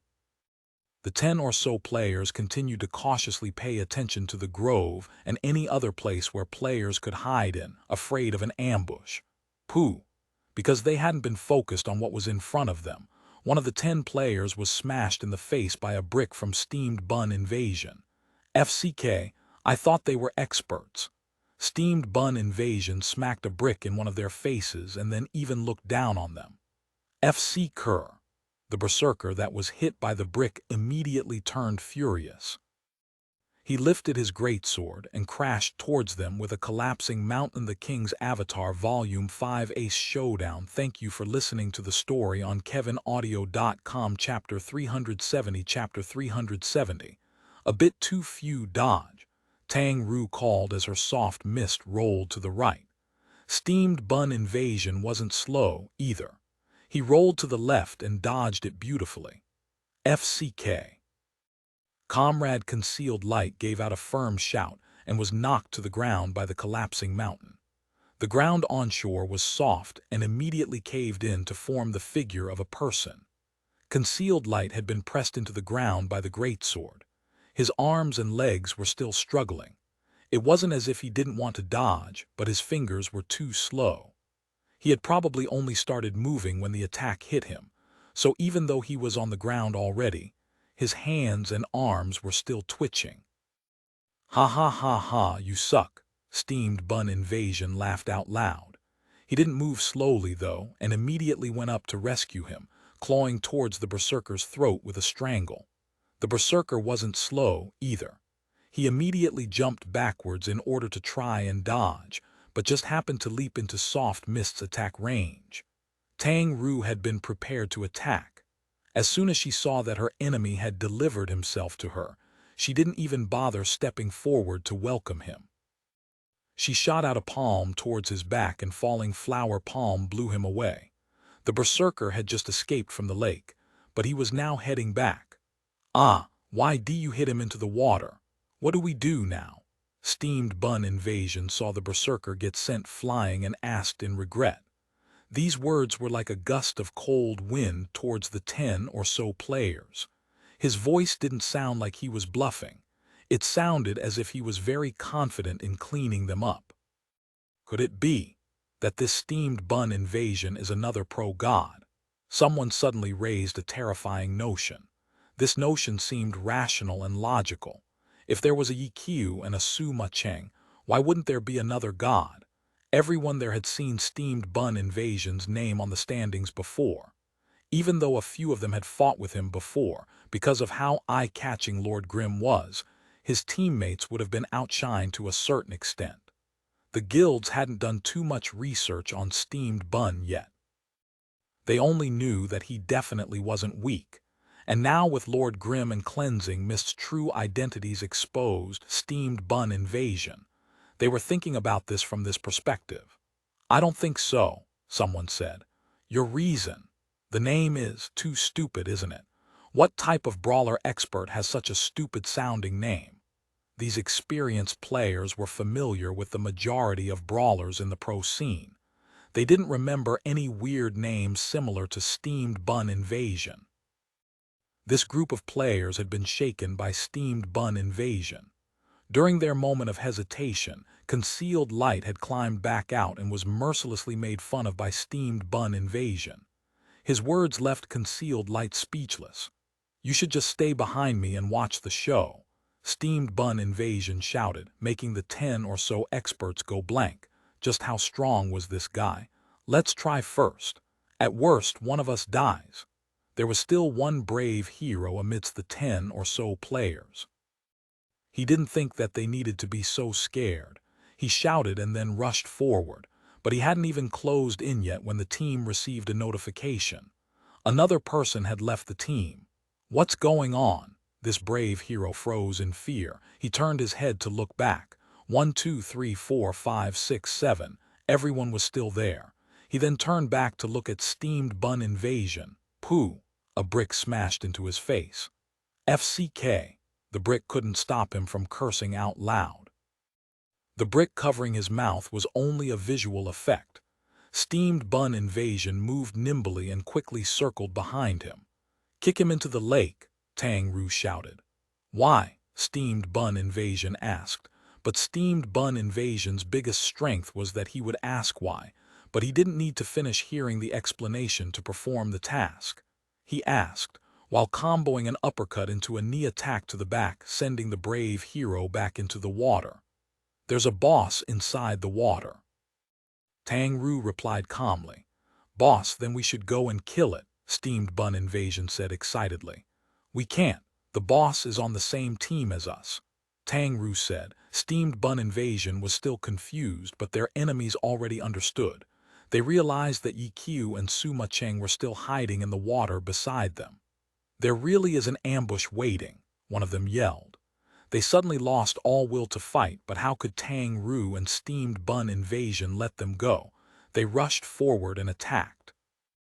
A few of the players in the water had originally been hoping to wait for a good opportunity to go up onto land, but now they knew that danger had been all around them the entire time. They tried to hurry onto land as fast as they could, but then they heard something come out of the water. They turned their heads to see 2 hand grenades, one on their left and one on their right, arcing above their heads. The grenades landed in front of them and exploded. The waves pushed them into the boss's embrace. They tried to resist, but it was useless. Dozens of players had been helpless against Ye Xiu in the water. What could the few of them do? The players on shore may have lost 2 players, but against Tang Ru's group, their numbers advantage was still obvious. However, once they knew that Ye Xiu was nearby and seeing that the other side's plan was to send them into the water, these 10 or so players lost all hope. They no longer had any thoughts of fighting them. Their only thought was to run away. Once they started running, Tang Ru's group couldn't do anything because they had too few members. They could only do their best to chase. In order to save precious time, they didn't try and kill them and instead tried to toss them into the water. In terms of raw mechanics, these players couldn't compare to Tang Ru and Steamed Bun Invasion. However, in terms of their familiarity with glory, they were far superior. Right now, they were completely defenseless, fearful of the god's presence. Tang Ru and Steamed Bun Invasion tried their hardest, but had only been able to toss 5 of the players back into the water. Concealed Light had initially been extremely nervous facing all of these high-level players, but who would have thought that these guys wouldn't even fight back? It let even him show off his might. Concealed Light wanted to give out a good performance, but his skill level was truly too low. These experienced players simply reacted out of instinct, and Concealed Light was helpless against them. Players were already in complete disorder, though. They didn't even notice how bad this summoner was. We can't catch them. After tossing 5 into the water, the other 4 had already ran far away. Tang Ru could only regretfully report, "It's not over until the very last moment. We shouldn't give up," Steamed Bun Invasion said. "Then you go chase them," Concealed Light mocked. His skills in battle were terrible, but his judgment was very good. "It's the very last moment now. I declare, give up." Steamed Bun Invasion solemnly said. "Idiot." Concealed Light turned around to watch the water battle. "FCK, how can you talk to your senior like that? I don't want to talk to you anymore. I'll throw you into the waters to feed the boss, you hear?" Steamed Bun Invasion chased after him. The 3 stood together on the shore side, but they could only see the rolling waves. The characters were underwater, so they couldn't see what was going on very clearly. From time to time, a player's head would come up, but from their observations, anyone whose head came up was dead. Up until now, 3 players had shown their heads. Everything under them was a cloud of white light. What type of boss is this? It's so strange, Steamed Bun Invasion thought. Tang Ru was speechless. This brother still didn't understand what she had meant. He was still thinking it was an actual wild boss. Concealed Light, on the other hand, was enjoying Steamed Bun Invasion's stupidity and didn't tell him that he was wrong. "Careful." A huge wave suddenly rose up from the water. Inside the wave was a figure. Steamed Bun Invasion shouted while jumping forward to protect the 2 of them. Against an unknown danger, Steamed Bun Invasion stood firm. Tang Ru saw that the figure in the wave wasn't their ally, but by the time she realized this, Steamed Bun Invasion had already moved. This was completely instinct. Tang Ru reckoned that Steamed Bun Invasion hadn't seen clearly what had come out. If Ye Xiu's Lord Grimm had jumped out, then that would be hilarious. Steamed Bun Invasion's fingers were as precise as ever. He sent out a kick with an eagle stamp. With the double stamp, Steamed Bun Invasion somersaulted back to shore. That brother had naturally been smashed back into the water by Steamed Bun Invasion. As he fell, the 3 heard a "FCK your sister." The brother that fell back in was really bitter. They weren't their opponents in the water, and Ye Xiu's and Su Macheng's golden duo were extremely terrifying. The dozens of players couldn't contain them, but the duo had a very easy time containing them. They had already lost their will to fight long ago. They only wanted to run. They tried their hardest. 3 of them had died to give this player a chance to escape onto shore, but as soon as he got out of the water, the tips of his toes hadn't even touched the ground when a little punk onshore had kicked him back in. Beautiful. In the water, Ye Xiu's Lord Grimm showed his head, praising Steamed Bun Invasion. However, amidst the roaring waves, although they could hear him, they couldn't see him. Did I hear Senior's voice?" Steamed Bun Invasion stared stupidly. "Yeah, they're in the water." "Ah. Senior is fighting the boss." Steamed Bun Invasion cried out in astonishment. Tang Ru thought for a bit but didn't say anything. She was afraid that she wouldn't be able to explain her analogy to steamed bun invasion to make him understand. "I want to watch." Steamed bun invasion shouted and jumped into the water, but not longer after he came back and said to Tang Ru and concealed light, "The boss is already dead. Senior is fighting with the ones who stole the boss. The water feels so weird." It was just like Senior said before. "We can't really help him, so we'll just stand guard here. If anyone comes up, we'll send them back in." Steamed bun invasion said and used an eagle stamp to demonstrate, wasting his cooldown.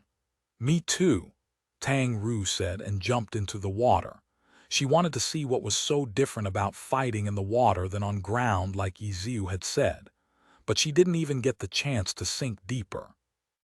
The surface of the water split apart and Lord Grimm's and Suma Cheng's heads came out. "Done?" Tang Ru's soft mist asked with half of her body in the water. "Done," Ye Xiu said.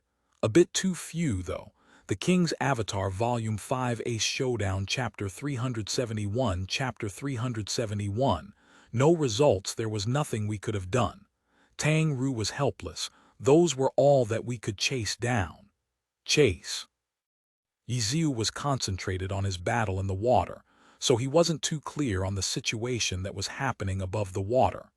He still had a general idea on the number of players, though. Their opponents were the guild elites. They had dozens of players and they were up against Tang Ru and Steamed Bun Invasion as well as Concealed Light, who could pretty much be ignored. They actually ran. "Ha ha ha, how smart of them." Steamed Bun Invasion laughed. Ye Xiu's and Suma Cheng's characters walked out of the lake. Thousand Creations followed behind them. After making their landing on the shore, they looked around and realized that they could still see the silhouettes of players who hadn't completely escaped yet. As for Thousand Waves Lake, besides them, there was no one else. Steamed Bun Invasion and Concealed Light were underleveled over here. If they aggroed any monsters, it would be troublesome for them. It could be said that Concealed Light had been very nervous the entire time. What about Horse Shooter? Steamed Bun Invasion headed to the grove to look. "I told him to leave first," Ye Xiu said. In the grove were players from the top guilds. After escaping from the lake, they didn't actually run very far. Instead, they went into any hiding places they could find. There was a bit of distance between here and the lake, so they wanted to continue observing Happy's plans. If there were any actual dangers, there would still be enough time for them to run away. At the same time, they took note of the hidden launcher in the groves. Misty Castle's players had already confessed, saying that this person was most likely the player who had recently left their guild, Horse Shooter. As a result, after rushing into the grove, the players searched for this player, but there were no signs of him. A great battle had taken place. There were those who were tossed into the water and those who ran away. Notifications soon popped up repeatedly in their team channel. Not a single player who had been tossed into the water had survived. None of the guild leaders had died, but their moods were even worse than those who had died. Their operation at Thousand Waves Lake had officially come to an end. Not only did they not obtain any results, but 29 players had died in the water, which was almost half of their troops. The remaining half were currently hiding in the grove bushes near the lake. The reflections from the computer screens revealed expressions of constipation from these players. They quietly watched as Lord Grimm, Cleansing Mist, and their target for this operation, Thousand Creations, walk out of the water unharmed. The 6 players on the shore were chatting with each other happily. They then looked at themselves and saw the ones who hadn't been chased down by Steamed Bun Invasion's group of 3 join them in their miserable states. Too mean. The players that came gave a detailed account of what had happened to them. Ye Xiu and Suma Cheng were hiding in the water and told the guys on shore to push us in. One player said, "You guys have so many people. There's only 3 of them. How could they just push you around as they pleased?" Someone asked. That. The players who had just escaped were at a loss. Right. What was up with that? They couldn't think of an answer for it. What now? another asked. No one said anything. The guild leaders were all here. There was no need for them to discuss with one another. What now? The guild leaders were nervously discussing this issue. With only these few players, if we fight with them head-to-head, we might not be worthy of being their opponents, Jiang Yu said. He had some experience fighting against them, and each one had ended in a complete and utter failure. Even with their entire squad dying, they hadn't been able to take a single one of their lives. Even if we can, we can't. If they go into the water, what can we do? Arasima said. This is the perfect leveling place for them too. If they stay here and level, 5 days later they can just swim over to the dungeon. Changing Spring had predicted what everyone didn't want to hear. FCK, all the guild leaders cursed.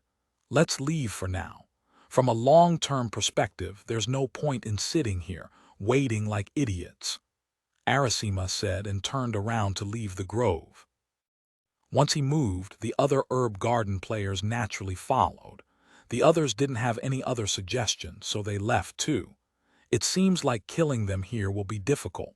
We can only have our players in other leveling areas be aware and see if we can catch them somewhere else. The guild leaders continued to discuss as they retreated. The problem is if they stay here to level and refuse to leave. What do we do then? Changing Spring said. Everyone was silent.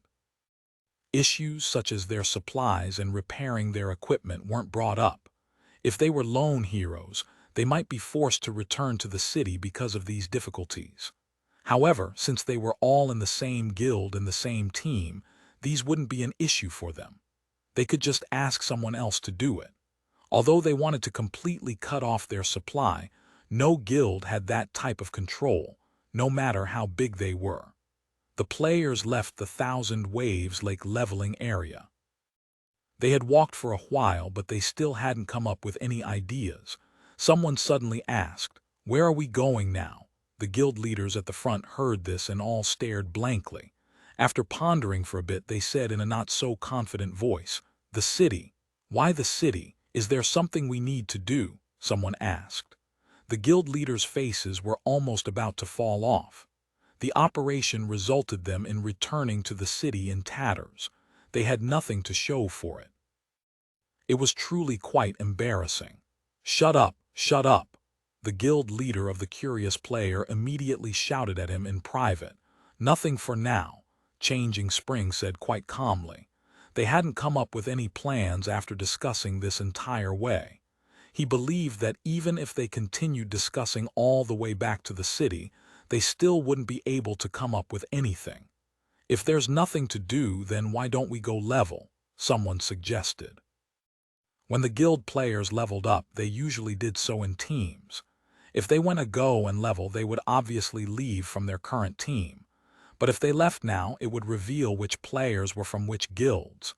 "Go ahead, we'll disperse first." Changing Spring was too lazy to argue. He was this team's leader, so he immediately dispersed the team. As a result, the parties began to separate, with each unit being from a different guild. With this dispersion, each team had 2 or 3 players. They then scattered and the place turned empty. That can't just be it, can it? The team had dispersed and everyone had scattered, but the group chat outside of the game was still there. Arasima went over there to talk. "If you have any methods, say it." Jiang Yu was clearly agitated. Arasima was silent. If he had any methods, he would have said them earlier. "Tell us if anything happens," Changing Spring concluded. He was saying that they should discuss again after something happens. If not, then there was no point in wasting their time. As a result, the group chat went silent. After the team dispersed, the players that had scattered were quiet as well. Time went by quickly. Nighttime was the game's peak with players everywhere. This was also the time when the guild had the most players online. As the guild's elites, although they had been gathered together previously to be soldiers in the guild, they were all of high status and had their own responsibilities. They quickly got busy. In the blink of an eye, the early morning came and the number of players online decreased. After the guild developed, the guild leaders and elites couldn't only level. There would always be a few guild tasks that they had to take care of. For example, killing 1,000 creations. Even though they had completely failed, it was still a task from the guild that they had to take care of. During these early morning hours, these players could finally have time to concentrate on leveling. The dungeon counts refreshed. They formed parties and began to head to the dungeons to begin. Changing Spring and others like him had run over the new server to handle the issues here. They obviously wouldn't do any leveling. They weren't online in the 10th server right now and were on their main accounts in the heavenly domain. How depressing, Jiang Yu suddenly yelled in the group chat. This group chat had even more people online than before. Jiang Yu and the other 3 great guild leaders weren't the only ones there. Guilds like Misty Castle had also joined in after hearing the news. Even if you're depressed, you still have to work, Howling Heights guild leader West Riding Wind replied. Right now, the Heavenly Domain's guild leaders were heading to the dungeons. Which dungeon are you planning on tackling today? Misty Castle's guild leader Misty Lock asked. Floor within a floor. We've only advanced to 37%, West Riding Wind said.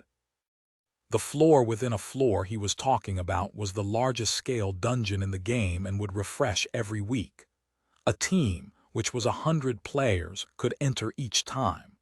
The dungeon was extremely difficult. In addition, the battle line was extremely long. Whenever a team tackled the dungeon, they would usually advance to a certain percent each day and save it before continuing on the next day. This was one of the features that was provided by the system for these types of large-scale dungeons. 37%. That's not too good. You're probably going to be playing the entire night then, no? Misty Lock said. Sigh, even with that it'll be difficult. This time, most of our players are from the reserve unit. 22 players have already died at only 37% progress. It would already be good if we can get to 75%, West Riding Wind said. These 2 guild leaders didn't care at all about Jiang Yusai about the 10th server and went on to discuss about the dungeon in the heavenly domain. Even though they were competitors, aside from their arch-rival guilds, none of them would turn in disgust when they saw each other. This was more and more like the style in the pro scene. On the field, it was either you die or I die. But outside of the competition, they all looked like friends. You too. This group chat isn't for you to discuss this. Jiang Yu clearly wasn't happy. Ha ha, the 3 great guilds leaders are all here. As long as we give you guys our support, it'll be fine. What can we do? Misty Lock said. HMPH. Jiang Yu wasn't able to say anything and could only type out his emotions. There wasn't anything to say. Suddenly, someone gave out a curse. It was only a 10th server guild leader, though, Blossom Valley's backlight bomb. He had typed out an angry face and then followed. Our dungeon team has been killed. The King's Avatar Volume 5 Ace Showdown Chapter 372, Chapter 372. Another team wiped out. What's going on? The person who replied to Backlight Bomb was Blossom Valley's main guild leader, Blooming Blossom.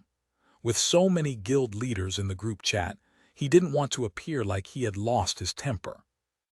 As a result, even though the bad news was about his guild, he replied calmly as if he were used to these sorts of gales.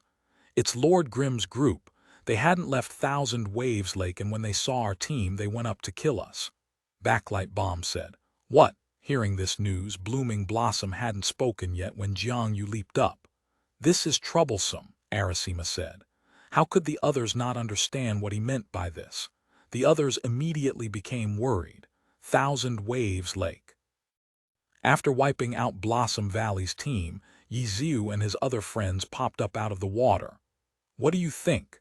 This is more fun than stealing monsters, right? Ye Xiu said to Thousand Creations.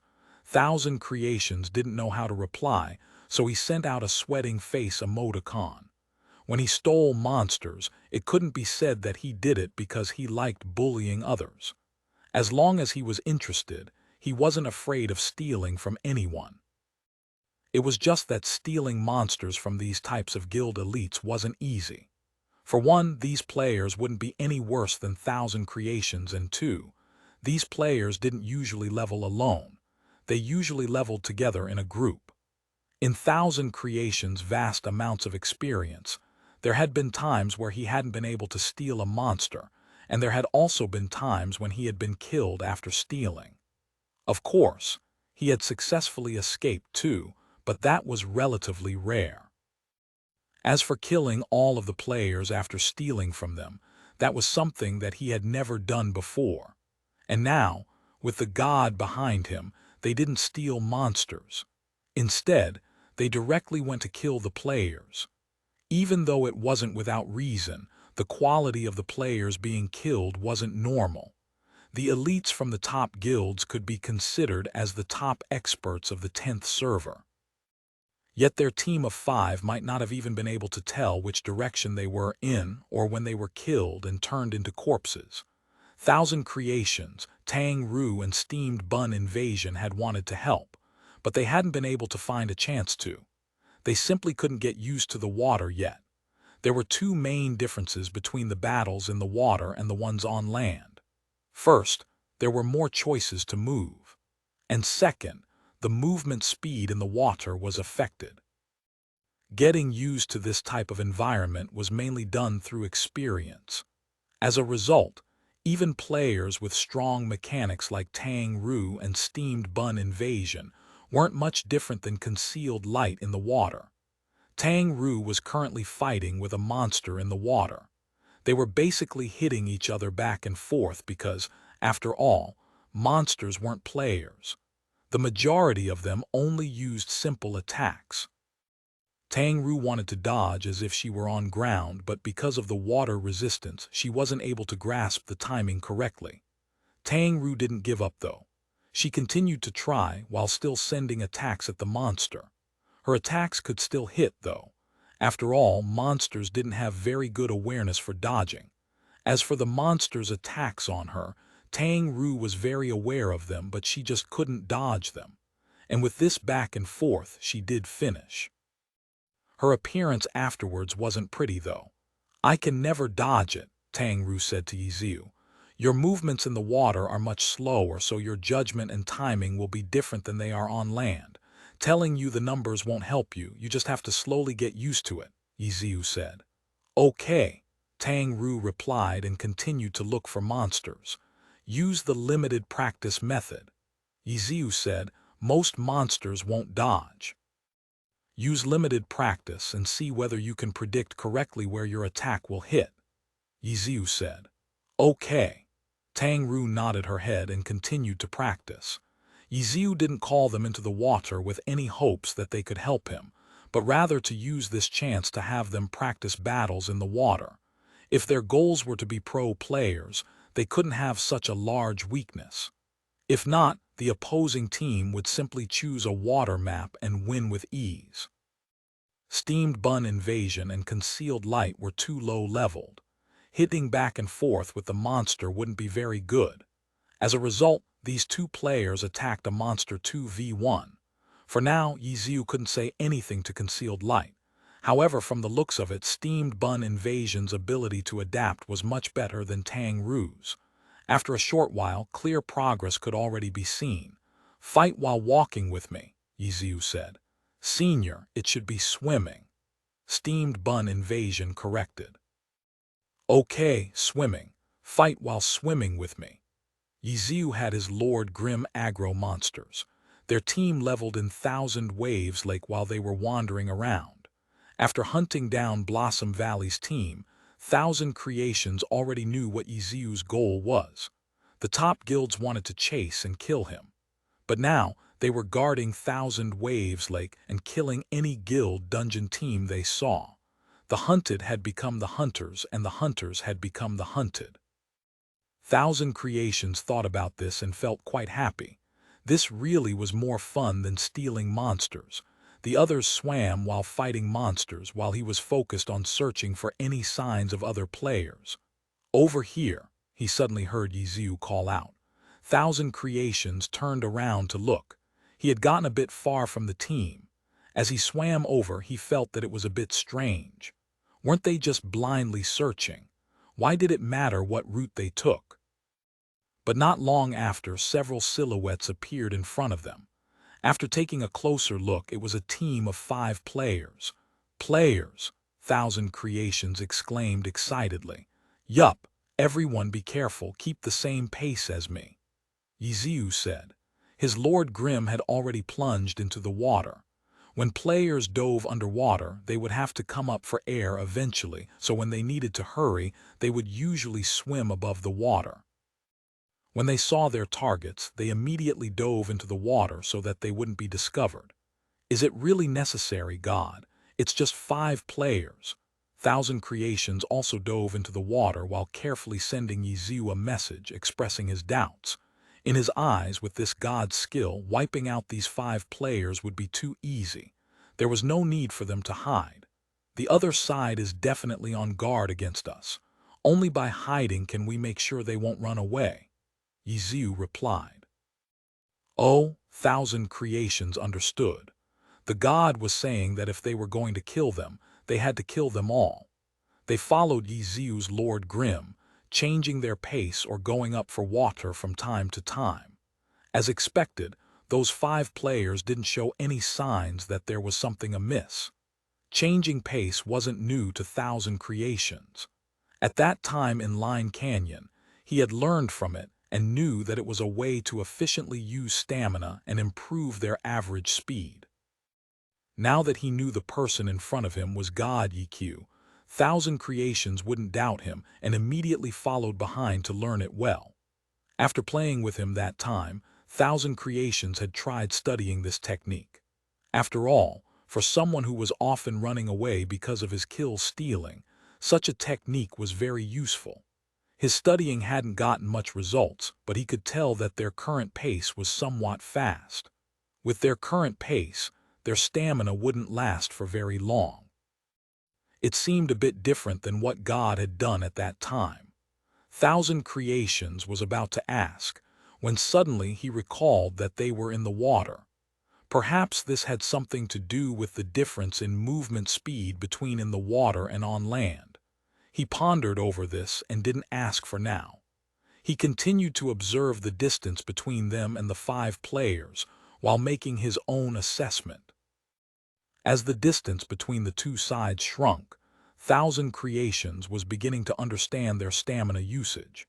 He discovered that their pace might not be the most efficient usage of stamina, but it was enough to chase down those 5 players. And since this still allowed them to chase down those 5 players, it meant that this was the fastest way to chase down those 5 players. Thousand Creations finally realized this after thinking about it for a while. He immediately had even more respect for this god. Just how much experience and calculating ability did he have? Reality turned out to be just like Thousand Creations had predicted. The distance between them grew closer and closer. When Thousand Creations could see the splashes from those 5 players, Cleansing Mist lifted up her hand cannon. Crash! A burst of bubbles blasted out from the cannon. Cleansing Mist was also pushed back by the recoil.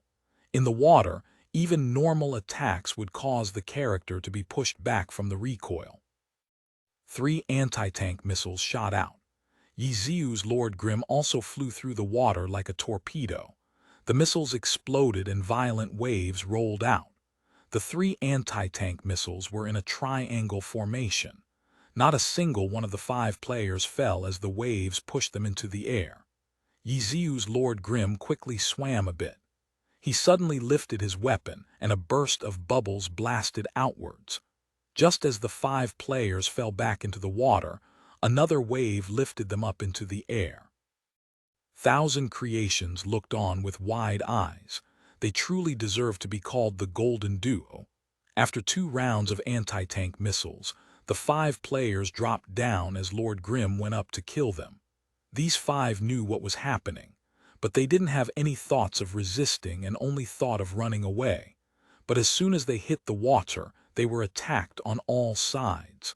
Lord Grim was already in front of him. How could they even have any thoughts of attending to the others? Even though the others were complete noobs in the water, they were still useful as blockades, especially concealed light. His summoned creatures were running around all over the place. The 5 players looked around wildly, but they couldn't find any escape routes. With Ye Xiu and Sima Cheng attacking, the 5 players didn't have any chance of escaping. After a short moment in the group chat, Misty Castle's 10th server guild leader Misty Hayes said with a sullen expression, "One of our teams has died too." The King's Avatar Volume 5 Ace Showdown Chapter 373 Chapter 373 Blue River's Analysis with Blooming Blossom as a model. Misty Castle's guild leader, Misty Locke, felt too embarrassed to go into a rage because of his team's wipeout, so he calmly replied, "What's the situation?" Hazy Mist felt quite puzzled over this question. After a long while, he still couldn't think of any other way of saying it, so he repeated what he felt that everyone should already know. They were killed by Happy's players at Thousand Waves Lake. "Of course we know that," Misty Locke continued, "but didn't we already warn everyone? Why weren't you being careful?" "We were careful, but they somehow got close to us." Hazy Mist had also asked the 5 who had been wiped out about this issue, so he simply passed on what those 5 had said. "With God Ye Xiu there, the things they can do will definitely surpass our expectations," Arasima said. Many others agreed. They had all experienced the water battle previously. At the time, none of them had seen how Ye Xiu and Sima Cheng had gotten into the water without them noticing. Other than their opponent's ability surpassing their expectations, how else could they explain it? And now, even while being careful, they had still been closed in on and killed without them knowing. The guild leaders appeared very calm in the group chat, but they were actually very worried when they were speaking to their own guilds. They hastily confirmed that their teams were, in fact, being careful. Apart from this, what else could they do? After understanding the circumstances, the group was once again at their wits' end. None of them could think of a solution. The guild leaders hated how this was happening in the new server. If this had happened in an old server, they could immediately transfer players over from the heavenly domain there. No matter how great Ye Xiu was, there was no way he could fight off a sea of people. But in the new server, there were only 100 players that could reach this leveling area. All of the others were too underleveled. Plus, the majority of them were new players, so many of them would have their doubts and couldn't be used for much yet. The group chat was in complete silence. West Riding Wind and Misty Locke, who had been talking about their situations in the heavenly domain, felt that it was too inappropriate to chat. None of them could come up with any countermeasures. All they could do was warn their teams repeatedly to stay careful. After several minutes of worrying, the overall guild leaders were finally notified by the 10th server guild leaders that their teams had entered the dungeon. Only then were they able to heave a sigh of relief. What about Ye Xiu? Where are they right now? Everyone was once again discussing this question. "He's probably wandering around in the lake," someone replied. No one could see how he was gnashing his teeth in anger, though. Are they actually planning on wandering around all day? Why does that question sound somewhat familiar? It was true. That question had already been asked about before, except it was from a different perspective. Before, they had thought that the other side were staying in Thousand Waves Lake to protect themselves. But now, they knew that staying in Thousand Waves Lake was a form of attack. Not only was the dungeon in the middle of Thousand Waves Lake, but the monsters for leveling and the main quests were all located in this leveling area. If they were forced back to Sin City in order to level because of this threat, their leveling speed would definitely slow down a lot. But what if they didn't retreat? Every time they were killed, they would lose 10% of their experience. This loss would be even worse than retreating back to Sin City. Should we gather up everyone? If we have 100 players, Ye Xiu's group might not be brave enough to attack, Misty Locke suggested. Are you sure that he won't be brave enough? The main speakers in this group chat were the overall guild leaders, while the 10th server guild leaders were mostly there to convey the orders to the guild, so they rarely made any suggestions. But Blue River, Blue Brook Guild's 10th server guild leader, suddenly opposed. "Oh, brother Blue River, what do you think?" Misty Lock didn't look down on this guild leader because, after all, Blue River was a famous player in the heavenly domain. Apart from not having as many responsibilities as an overall guild leader, he wasn't any worse in any other area. "I came to the 10th server early on, and I came into contact with Lord Grimm or Ye Xiu very early. Our big guild was on the losing side in every interaction ever since we first met. He had always been in control. I think tyrannical ambitions Cold Knight knows this very well too." Cold Knight was gloomy. He had prolonged experience with him, but his was different from Blue River's. He was from Tyranny, the team whose mortal enemy was Ye Xiu. Against such a rival, even if he was convinced in his heart, he couldn't say it out loud, especially when there were so many players. "I do." After a moment of hesitation, Cold Knight decided to reply honestly. With a human testimony, Blue River continued, "I don't think I need to talk about how skilled Ye Xiu is. The most important point is his style. At the very least, I've never seen him choose to retreat or surrender. We might have the advantage for one moment, but he'll always have a backup plan, and in the end, the ones who lose out are us. Who knows how many times this has happened before? I'm sure Cold Knight also knows this too." "Hey, hey."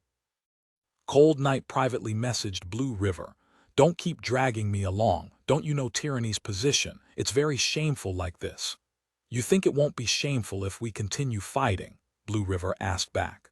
"What exactly do you plan on saying?" Cold Knight asked. "What exactly do you plan on saying, Blue River?" a guild leader asked in the group chat. Many of them were already frowning. This was because Blue River sounded as if he were from Ye Xiu's group. Even if this guy was a god, how could a guild leader have such a weak will? It was too inappropriate. When talking about an enemy, you should be despising him. "What I'm trying to say is," Blue River typed and then paused for a bit, "don't regard Ye Xiu as simply a top-tier pro player. In reality, even within the game, his experience is incomparable. There's nothing that he isn't familiar with in the game. In addition, his individual skill is something that none of us can deal with. It's by relying on all of this that he's able to create such a huge movement in the 10th server. His overwhelmingness has always been like our current situation. We know that he's waiting in Thousand Waves Lake. We know what he's doing, but the problem is, what can we do to stop him? That's why I'm saying, against such an opponent, retreating is the choice for the greatest victory," Blue River concluded. No one spoke back in the group chat. Blue River had no way of telling what they were thinking from looking at the empty chat. After staring for a long while in silence, Blue River took the initiative to speak once again. "There's one more thing that I think we need to pay careful consideration to," Blue River said. "I doubt any of you think Ye Xiu is making a guild simply for the fun of it, right?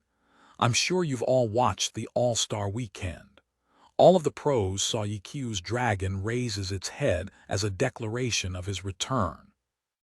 By observing his movements in the game, I think that his intent is to create his own pro team with Guild Happy as the team's foundation in the game. That's why I'm saying that there's no way we can avoid having Guild Happy competing with us." "This is where I don't understand what you're saying, Blue River," Misty Lock typed. "You said that there's no way we can avoid competing with Guild Happy. But before that, you said that our only option was to retreat. So what you're saying is that we should just sit still and watch as Guild Happy takes the throne and then let him eat us up," Misty Lock said. "Hold on, I'm not done talking yet," Blue River replied calmly. "This isn't the point I wanted to make. The point I wanted to make stems from what I can deduce from Ye Xiu's intent. Happy will continue to develop and will definitely enter the heavenly domain, and Ye Xiu already has a huge advantage. He hadn't used it in the past, but he started to use it quite a bit. This advantage is his identity. In the new server, the usefulness of his advantage is limited because most of the players here are new to Glory. However, in the heavenly domain, if he exposed his identity, what do you guys think? How many players would follow after him? Blue River said. The hearts of every single guild leader there shook wildly. They immediately realized the severity of this issue. Just a while ago, Huang Xiaoshan's troubling reign showed up online just for a bit. However, his brief appearance gathered a huge amount of spectators. If such a god went to create a guild with the intent of developing it, the amount of appeal the guild would be world-shaking. They had no way of imagining how many followers he would have. You're right. Blue River's senior, Changing Spring, stood out and supported him. No one could make any objections to this.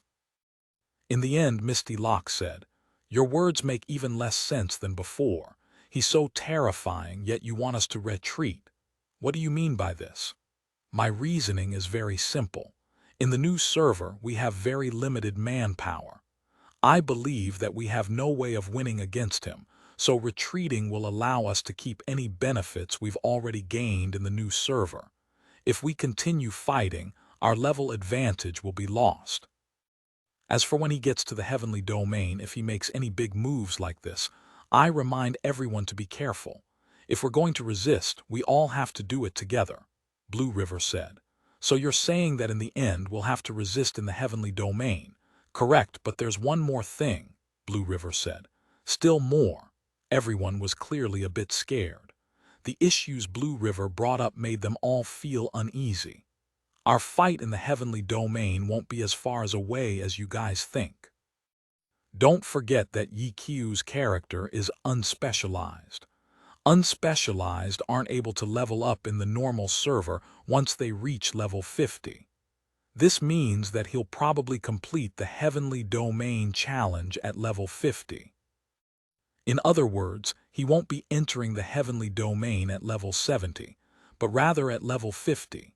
The King's Avatar Volume 5 Ace Showdown Chapter 374, Chapter 374.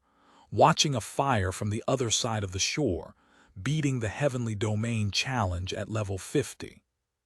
If a normal player did this, all of the guild leaders would flip their tables in shock. But because they knew that Ye Xiu, the top-tier pro player, was going to do it, they weren't as shocked at the news. But in any case, this was something that had never been done before. The Heavenly Domain Challenge consisted of many difficult battles and achievements that required a lot of time to obtain, such as a certain amount of wins in the arena. When the Heavenly Domain Challenge had first started, it wasn't impossible to complete the challenge at level 50. The reason that no one did it then was because there were too many tasks to do, so if the player started it at level 50, they would have leveled up several times from doing it and it still wouldn't have been finished. As the level cap continued to increase, the difficulty of the Heavenly Domain Challenge continued to increase as well. Nowadays, the level cap was level 70. Completing the Heavenly Domain Challenge at level 50 would naturally be seen as impossible.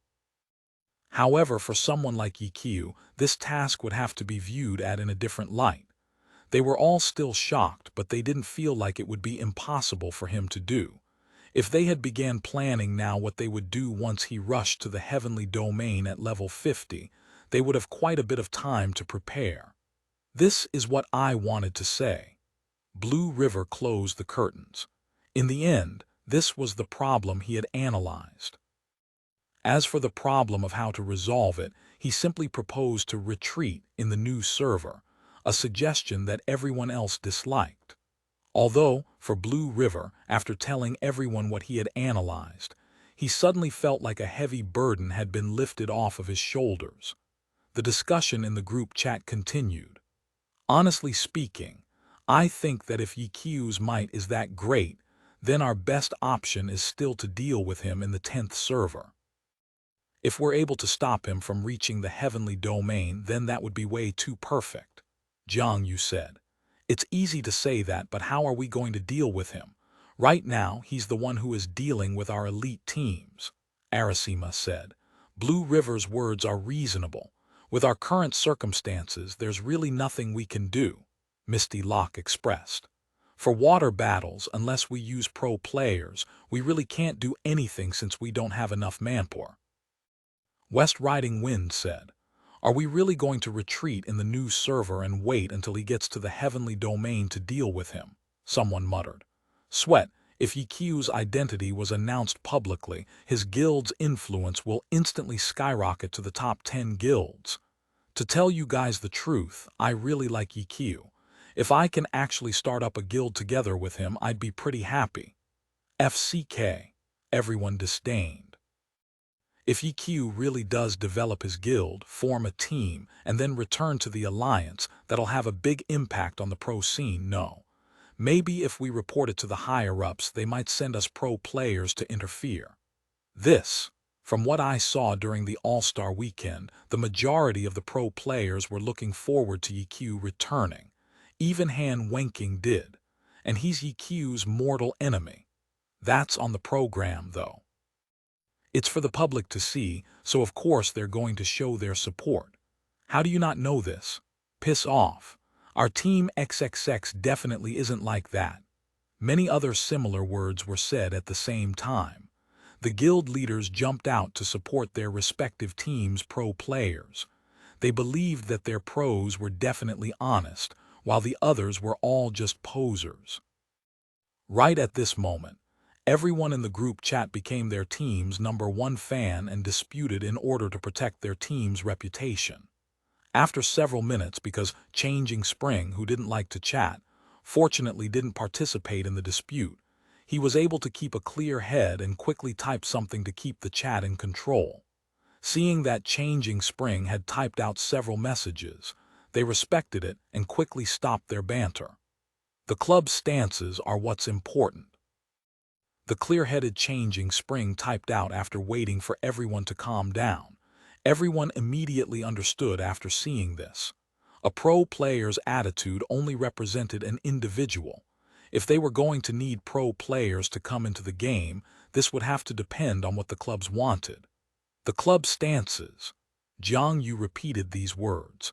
Everyone else immediately felt like he was going to say something and quieted down. I've decided. Our herb garden will accept Blue River's proposal. We will choose to retreat in the new server. We'll be leaving first. No one had thought that Arasima would be the first to speak up. They hadn't even finished discussing it yet, so why did he suddenly make the decision already? The others didn't really understand and wanted to ask, but Arasima had already left the group chat, along with Herb Garden's 10th server guild leader, Plantago Seed. That was kind of weird. Misty Locke said after seeing Arasima leave. It was. For him to suddenly make a decision like that, what is he planning? Others began to ponder. Maybe. Jiang Yu, who had been interrupted by Arasima, finally spoke. Right now, it's the second half of the season. The teams are all busy. Bothering them right now would distract the pro players and would make them lose the focus which is needed to deal with these in-game matters. Let alone the clubs not being happy. I don't think you guys want this to happen either, right? After all of our efforts in-game are for supporting the team and not to drag the team behind. If we really did rely on them to deal with these matters, that wouldn't be a victory. I'm sure everyone knows how much effort has to be put into chasing and killing. If the club take the initiative to interfere, then that's fine, but if we request it, then it would be our mistake. Jiang Yu concluded. Right. Everyone agreed after hearing it. Arasima probably thought about this. What a sneaky guy, though. He didn't want to do it, but he didn't say why, so he left it to us, hoping we would ask the clubs for help. That way he would reap the benefits without doing anything, and therefore his team wouldn't be distracted, Jiang Yu said. How evil. Everyone looked down on Arasima. He really didn't need to be like that. Jiang Yu sent out a sly, smiley face. Oh, go on, go on. Everyone supported Jiang Yu. This was because they were very confident that Jiang Yu had a good proposal to make. If not, he wouldn't have revealed what Arasima had been planning. If he didn't have anything to say, he wouldn't have said anything about Arasima's leave. Everyone understood the relationships between guilds, however, they just never spoke about it. Previously, they had cursed at Arasima, but in reality, there was nothing wrong with what he did. There are definitely people who don't want to see Ye Xiu returning to the pro scene, Jiang Yu said. No one said anything and waited for Jiang Yu to say it. Did you guys forget about Ye Qiu's strange relationship with Excellent Dynasty? Jiang Yu finally said the answer. Oh. Messages expressing their sudden understanding of everything immediately filled the screen. The relationship between Ye Xiu and Excellent Dynasty was extremely strange. With Ye Qiu's identity and ability, if he left the team and was put into the game, he could easily take over the guild as the overall guild leader. Even if he didn't stay in the club, he should at least have some friendly feelings for his own club, right? But in reality, he didn't. Before all this, since they didn't know of Lord Grimm's identity, it could have been ignored. However, after they knew it, they felt that it was very strange. Some had even directly asked Excellent Dynasty's guild leader, Ye Xiu, but the other side wouldn't respond. There was clearly something that was going on inside. They couldn't guess what the exact situation was, but it was clear that Ye Xiu had some sort of fight with Excellent Era, and it wasn't just an ordinary one either. His retirement might have been forced. If this was so, then Excellent Era definitely wouldn't want to see Ye Xiu returning. If it was not, they wouldn't have forced him to retire. That's why I say that if we take a seat and ignore Ye Xiu and Happy's development, there will definitely be people who will be even more uneasy than us. Jiang Yu said. And don't forget, Excellent Era's achievements this year are quite terrible. From how they are doing right now, staying in the alliance won't be a problem, but their chances at making it into the playoffs are almost 0%. That's why they have the capability of putting in more effort to deal with Ye Xiu in the game, Jiang Yu said. That makes sense, but the others were clearly hesitant. It's not like we can do anything right now. It'd be best to just take a step back and see what Excellent Era is going to do. After that, we can react depending on the situation. If they really don't do anything, we can think of something when that time comes. Jiang Yu had clearly thought about this thoroughly. As Excellent Dynasty's arch-enemy, he was more sensitive to their matters, which was why he had been able to think of this. Watching a fire from the other side of the shore, Changing Spring concluded. Correct. Jiang Yu was very pleased. With those two guilds fighting each other, it didn't matter which side won. He'd be happy all the same. Although from a larger point of view, he hoped that Ye Xiu would be suppressed. After all, his skill in the game was too terrifying. He felt that dealing with him was even more difficult than dealing with the entire Excellent Dynasty team. Combined the King's Avatar Volume 5 Ace, Showdown Chapter 375, Chapter 375, Cede Territory or Pay Reparations. Jiang Yu's solution might not be certain, but right now, they still had no way of dealing with Ye Xiu hunting their guilds at Thousand Waves Lake. It might be best to do as Jiang Yu said and retreat from this obstacle for now. Later, if they had to do something, they could turn hostile. In any case, battles between guilds were common occurrences. Everyone had a tacit mutual understanding. Blue River had been sitting idly, but who would have thought that he'd be fired at while lying down? The group decided that Blue River would be the one to negotiate with Ye Xiu and settle this matter. You've come into contact with him the most often, so you understand him the best. The words that Blue River said himself had been used against him by the guild leaders. Go. Even his own comrade, Changing Spring, had declared his position. He clearly thought that Blue River was also the most suitable for this task. Blue River was naturally very depressed because this task wasn't as simple as just talking for a bit. When you want to kill, you go kill. But when you can't kill, you ask the other side not to kill. The world wasn't so convenient like that. Even though Blue River didn't see Ye Xiu as a bad person, the problem was that, this time, retreating may only be a temporary measure. But since they were leaving behind helpers, Blue River didn't think that Ye Xiu wouldn't be able to see through their future preparations. Even if Ye Xiu couldn't see through their schemes, he should definitely be able to anticipate them delaying for time. After all, his terrain advantage at Thousand Waves Lake wasn't something that he would have at every level stage. After getting past this level stage, there would be a new leveling area to go to. I can't guarantee it, Blue River admitted. It doesn't matter. There's nothing that's 100% in this world. Just do your best, the guild leaders told him sincerely. Blue River wanted to curse at them. The words coming out of their mouths sounded pretty, but if he wasn't able to succeed, he didn't believe that these guild leaders would still be so good-natured. In the future, they might take revenge on their Blue Brook Guild because of it. Blue River didn't think that Changing Spring wouldn't know of this. He couldn't understand why Changing Spring would let him do this errand. I can't guarantee it, Blue River persisted. He gave his opinion and refused to let go. Brother Blue River, this isn't right. We aren't telling you that you must succeed. We just think that you have a better chance at doing so. You have to at least try. You're hurting our hearts too much. Blue River laughed grimly. In the heavenly domain, they were all trying to kill each other and constantly poked holes into one another's hearts. The deeper the hole, the happier they would be. Now they were telling him that their hearts were hurting. Blue River could only laugh at this. Seeing that Blue River wasn't responding, they switched targets and began peddling to the Blue Brook Guild's leader, Changing Spring.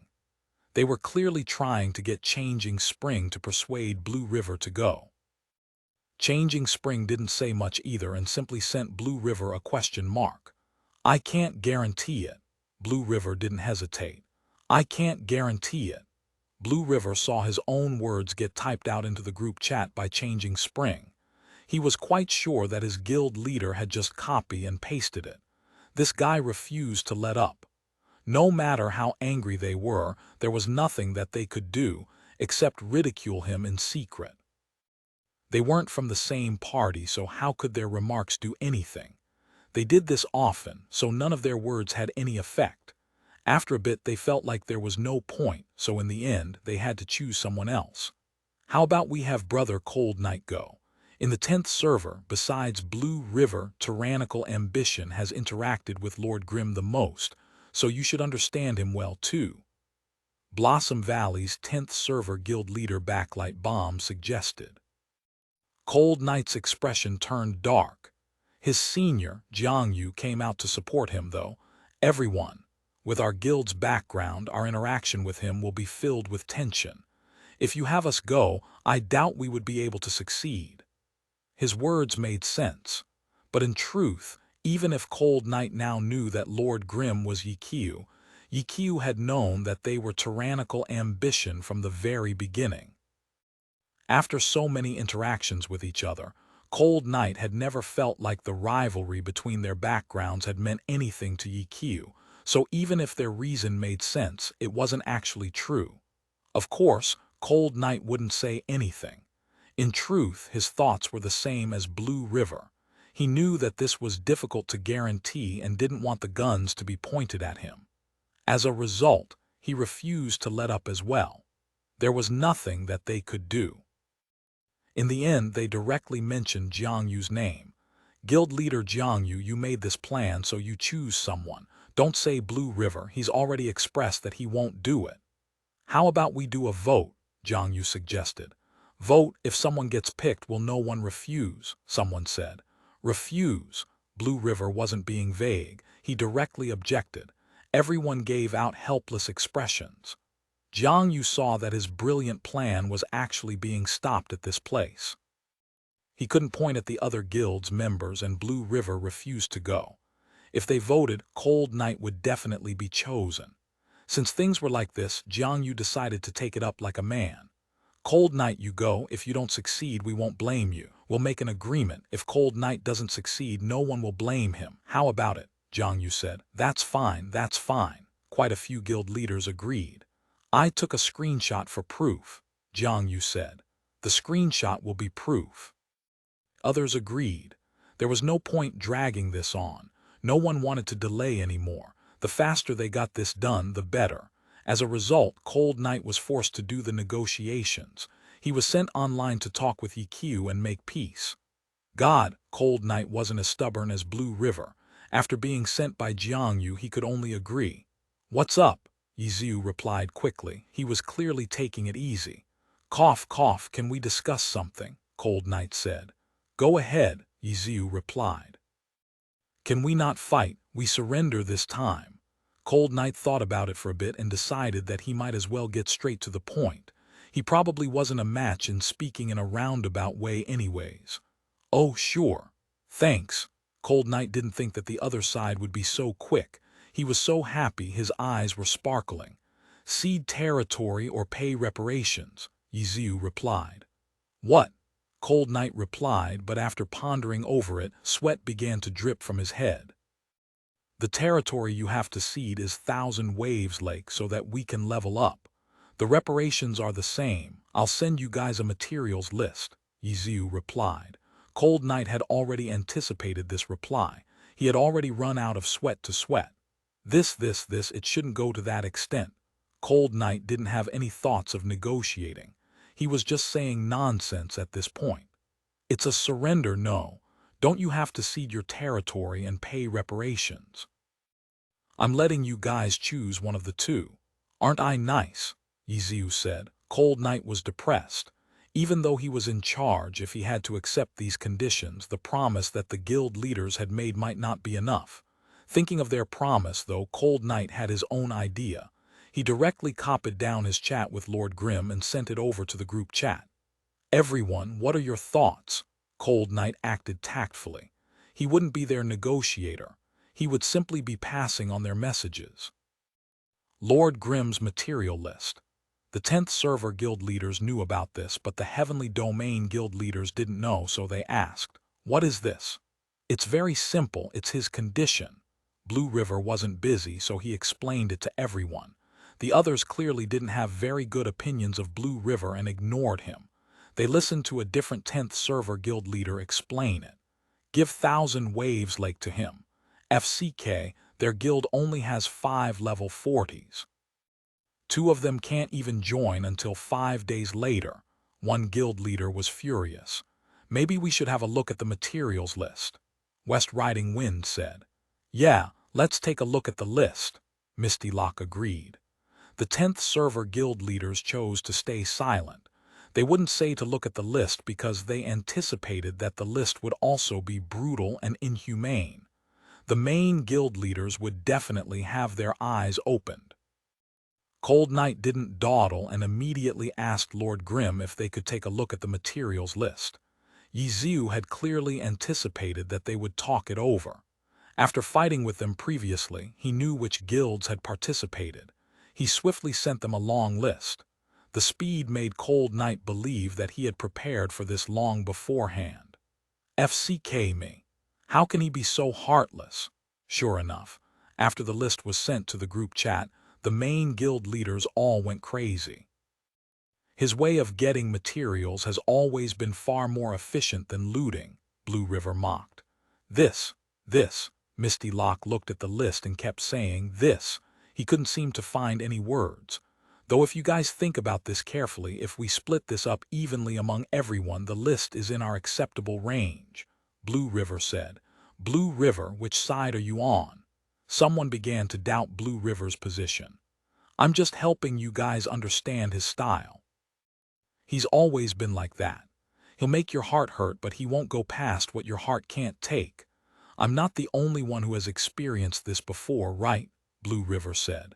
The majority of the 10th server guild leaders were already used to it, but the main guild leaders clearly couldn't bear it. "It doesn't matter," Misty Lock finally said after saying this many times. "I don't believe it. 1,000 Waves Lake is so large. They only have those few people. How can they control the entire field?" "Brother Misty, you're right."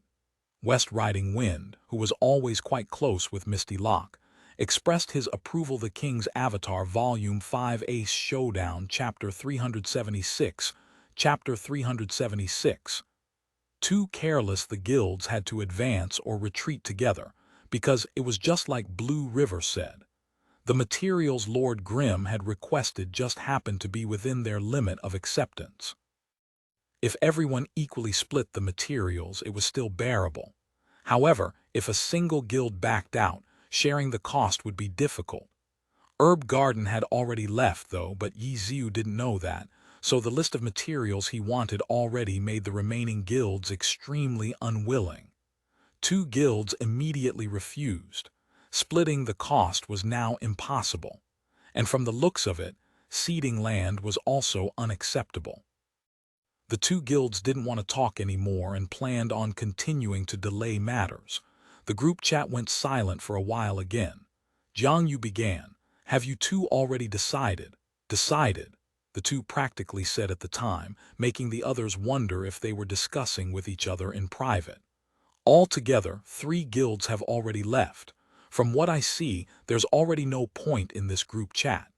Jiang Yu's personality was very direct. He was extremely disappointed in this alliance, and he clearly had some anger in him. After throwing these words down, he directly left the group. Cold night followed soon after.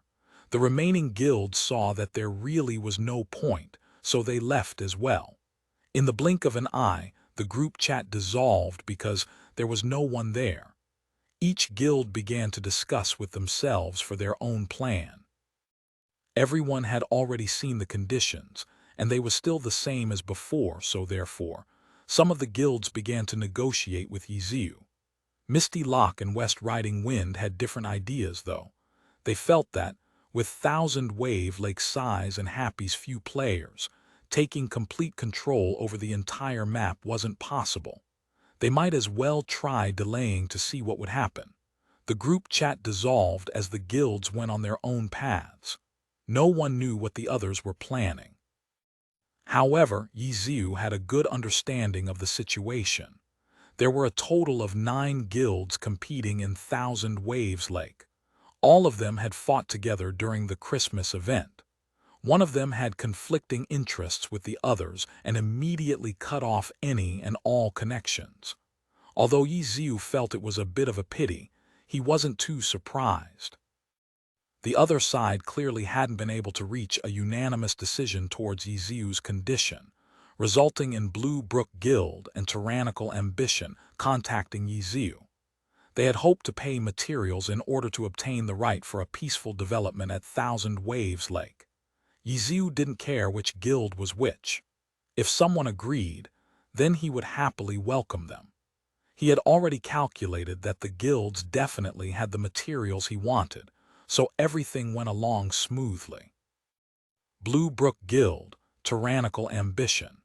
Ye Xiu confirmed that it was these 2 guilds, and then reminded them that when they came to Thousand Waves Lake, they had to make sure their guild tags were turned on in order to avoid any mistakes.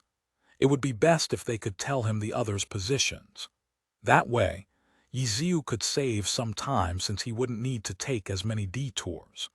The 2 guilds had sent Blue River and Cold Night to talk with Ye Xiu. The 2 understood Ye Xiu's thoughts very well, so they accepted in satisfaction. They were already spending materials, so they wouldn't hesitate to make the most out of it. Right now, they were hoping that God would kill the players from other guilds quickly. "What are the other guilds planning?" Ye Xiu asked Blue River. "Tell me." "Senior, I'm not your spy." Blue River was filled with grief. "I wasn't asking about your Blue Brook Guild. Don't I already know what your Blue Brook Guild has planned?" "I'm asking about the other guilds," Ye Xiu said. "Don't know." "That's not possible. As Blue Brook Guild's backbone and core member, it's your responsibility and duty to accurately report information on the others' guilds to their enemies. I'm sure you know that the enemy of your enemy is your friend. From this perspective, we're friends, so why are you still protecting your enemies? I'm looking down on you," Ye Xiu said. Blue River's cheeks were streaked with tears. What type of nonsense was this? Why did it seem logical? "I really don't know what the other guilds are planning," Blue River said. "Then do you have a general idea?" Ye Xiu asked. "Some of them have decided to continue wandering around Thousand Waves Lake," Blue River said. Ye Xiu expressed that he was thinking. Blue River didn't think that it was anything important when suddenly he received another message with a sharp question. You guys did this as a temporary measure. What are you planning? Sure enough, he had guessed that their temporary measure wasn't without reason. However, this question touches on our Blue Brook Guild's interests, so I have a good reason not to answer, right? Blue River replied. Oh, so you really do have plans? Blue River coughed up blood. With Thousand Wave Lake's terrain, I reckon that you guys have no means of dealing with this situation. Are you guys planning on asking for outside help? Ye Xiu began to guess. Blue River remained silent. If you ask for outside help, you would have to tell them who I am. And if that's the case, there wouldn't be many people who would dare help. Hey, Blue River couldn't listen anymore. If you don't believe me, go ask your team. In the water, even Huang Xiaoshan wouldn't dare come. Ye Xiu said. The team has the numbers advantage, Blue River said. If they all come into the game, then wouldn't that mean they'd be giving up on their team record? Ye Xiu asked back. If each guild sends one pro, it'll be enough.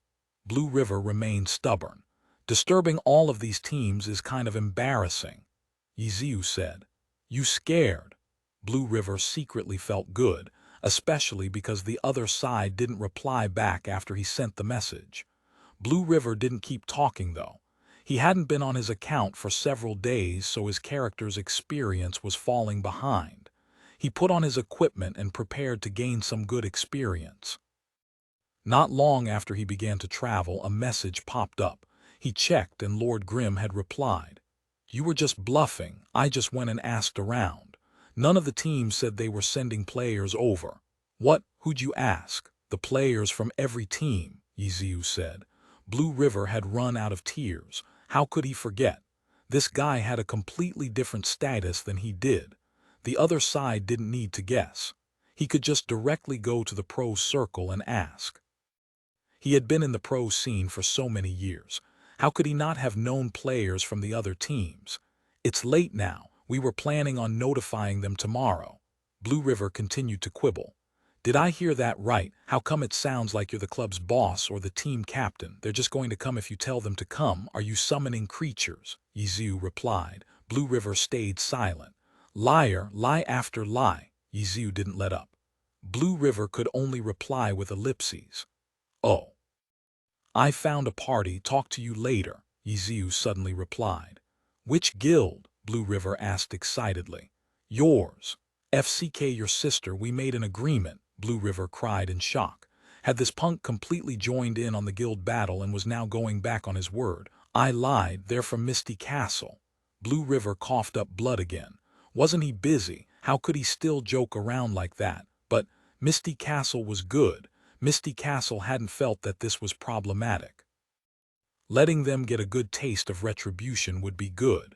Speaking of Misty Castle, they had already been wiped out once.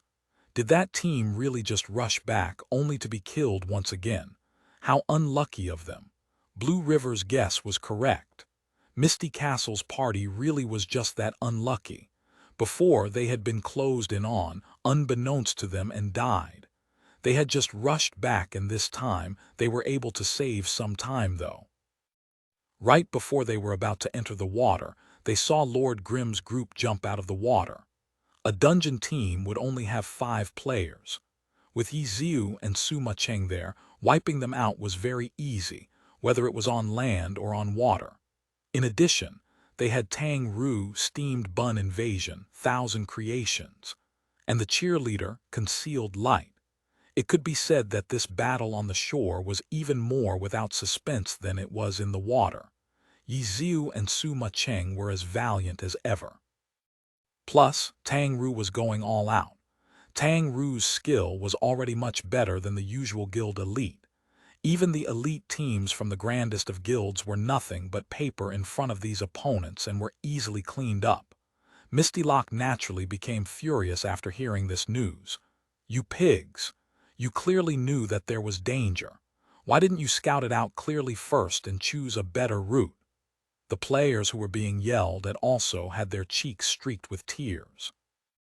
It wasn't that they weren't being careless. It was just that they just didn't think that the other side would hide at the shore side.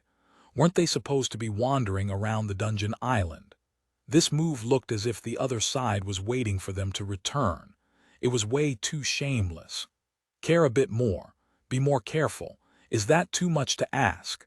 Misty Lock personally lectured them.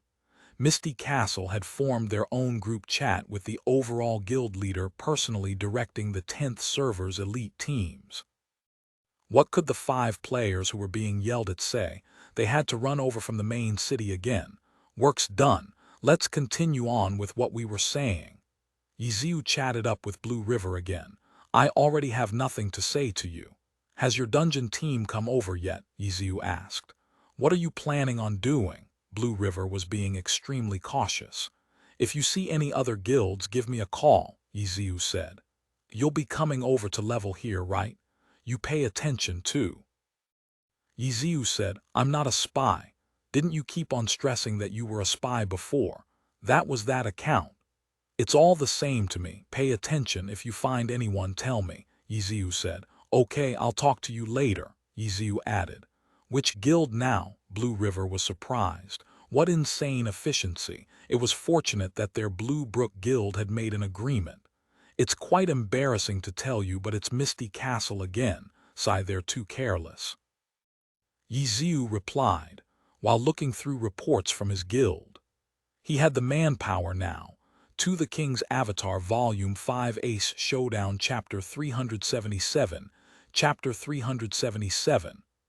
One after another, the majority of the guild players were around level 30 and were relatively inexperienced, which meant they weren't able to actually go to Thousand Waves Lakes and fight in the leveling area. However, they were good enough to stay on watch on the road from Kanji City to Thousand Waves Lake. Most of the players in the 10th server were around level 30. If they hid their guild tag, it would be impossible to recognize who they were if they stuck within a crowd. As for those level 35 and above players who had just joined, Ye Xiu didn't maneuver them because he knew that there were spies hidden amongst them. He couldn't be certain that those players who were around level 30 weren't spies, but the risk for that was much less. Even more so, Ye Xiu wasn't ordering every member of the guild to move. Instead, he only picked a handful of them, asking them to take note of certain players. If a spy got in, then he could only blame his bad luck. From the looks of it, none of the ones he had chosen were spies. In addition, they had completed their mission very well. After all, they had only just recently joined the guild, so they were still enthusiastic about the guild's errands. Misty Castle's dungeon team had been noticed this way by these inconspicuous low-level players, who then notified Ye Xiu. From the direction they were moving in, Ye Xiu could easily figure out which route they were taking. Misty Castle's team hadn't thought about this possibility and had only thought about being careful around the lake. How could they not have been mopped up by Ye Xiu? Even more tragic was that Misty Castle's players still hadn't noticed the problem yet. They simply thought that their luck was just bad. The dungeon team was once again completely defenseless when they came out of Kanji City. They rushed out onto the main road and were being watched the entire time by Guild Happy's players, who excitedly notified their guild leader. Ye Xiu looked at their reports and figured out their route once again. This time, let's be a bit more active. Ye Xiu didn't underestimate his opponents. How? The others asked. We'll just ambush them on land and be done with it, Ye Xiu said as he led them out of Thousand Waves Lake. They found a random hiding spot along the main road from Kanji City to Thousand Waves Lake and hid there. How are we going to attack this time? Concealed Light asked. Even though this guy was quite useless in actual battle, he was always the most serious player when it came to preparations before the battle. Concealed Light was the type of person who, if you said one was one, then one was one. There was no changing it. When a plan was carried out, his firmness to stick with it would already be approaching stubbornness. Even though wiping them out isn't that hard, we can't be too careless either. Concealed Light, when the time comes, summon your creatures and do your best to fill up any gaps in our encirclement, Ye Xiu said. Okay, Concealed Light said solemnly. In reality, Ye Xiu had already said this numerous times today. However, every time when a new battle started, Concealed Light would always ask again. Hearing the same arrangement over and over again didn't make him feel tired of it. Everyone else do the same as always. Pay attention to coordinating with each other, Ye Xiu said. With him and Sima Cheng there, wiping out a five-man team wasn't a problem. It didn't matter whether or not the others were there. However, since this was on land, Ye Xiu hoped to let Tang Ru and the others practice and gain some experience. If we hide here, even though they can't see us, we can't see them either, Steamed Bun Invasion said. The six of them were currently hiding behind a big rock. This way works. Steamed Bun Invasion suddenly started jumping up and down. Don't do that. Ye Xiu hastily stopped him. By taking into account their movement speed and their distance, we can accurately calculate how long it will take for them to arrive. Concealed Light explained. Correct. Ye Xiu said, how's your grasp on the other team's situation? Can you calculate it? I can try. Concealed Light was feeling rather confident in himself at this moment. The last report had their coordinates at 3654, 2865, times 054. Ye Xiu said. Okay. Concealed Light immediately began calculating it. After a short moment he gave out his answer. If nothing unexpected happens, they should arrive in 7 minutes and 21 seconds. Wow, not bad, Ye Xiu praised. Concealed Light's mechanics might be awful, but he was quite keen in this area and was especially good with the game's numbers. Tang Ru and Steamed Bun Invasion, on the other hand, were very lacking in this area. If we have so much time, we can go up a bit and kill them earlier. Tang Ru said. After killing them, we have to go back to Thousand Waves Lake. In terms of time, this place is the best location, Ye Xiu said. Tang Ru heard this and appeared to understand, even though in actuality she didn't. Concealed Light, on the other hand, knew that this was another calculation that had to be considered. Even though it was only a small amount of time, if it could be grasped accurately, then it would still save them some time. 7 minutes of waiting wasn't that long. They had found some random stuff to do to pass the time, and when it was almost time, they immediately switched back to the game. Switched to using messages to speak. After returning to the game, Ye Xiu messaged the team. Are they almost here? Everyone switched to messaging. Yeah, listen carefully. There'll be footsteps. By listening to how loud or soft they are, it's possible to figure out how far away they are from us, Ye Xiu said. As a result, the six of them crouched behind the stone and began listening intently. They're here, Ye Xiu suddenly messaged. Where? Steamed Bun Invasion was completely unaware. Around 20 units away, Sima Cheng said. It's 20 now, it was 22 before, Ye Xiu said. The two pros had the ability to determine distance from the sound of footsteps. Even though the others had no idea whether or not the two were right or wrong from Ye Xiu's confident voice, they could tell that Sima Cheng wasn't as good in this area as Ye Xiu. Careful. Focus on one set of footsteps. Ye Xiu didn't waste his teaching materials and helped everyone out. Crouch and go around, Ye Xiu suddenly messaged. Thousand Creations was very experienced in this area. Crouching while walking wouldn't produce any footsteps.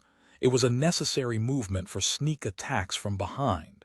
He immediately crouched down and went around the big rock.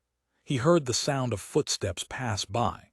When his body circled around the big rock, he just happened to see the figures of 5 players. Thousand Creations continued to worship. Tang Ru, Steamed Bun Invasion, and Concealed Light followed closely behind Thousand Creations. Quietly, a line of players had formed behind Misty Castle's 5 players. The 4 looked at one another. They didn't hear any orders from Ye Xiu, so they didn't act. Suddenly, they heard a gunshot. The first one to move wasn't Ye Xiu, but Sima Cheng's cleansing mist. They were already accustomed to this situation.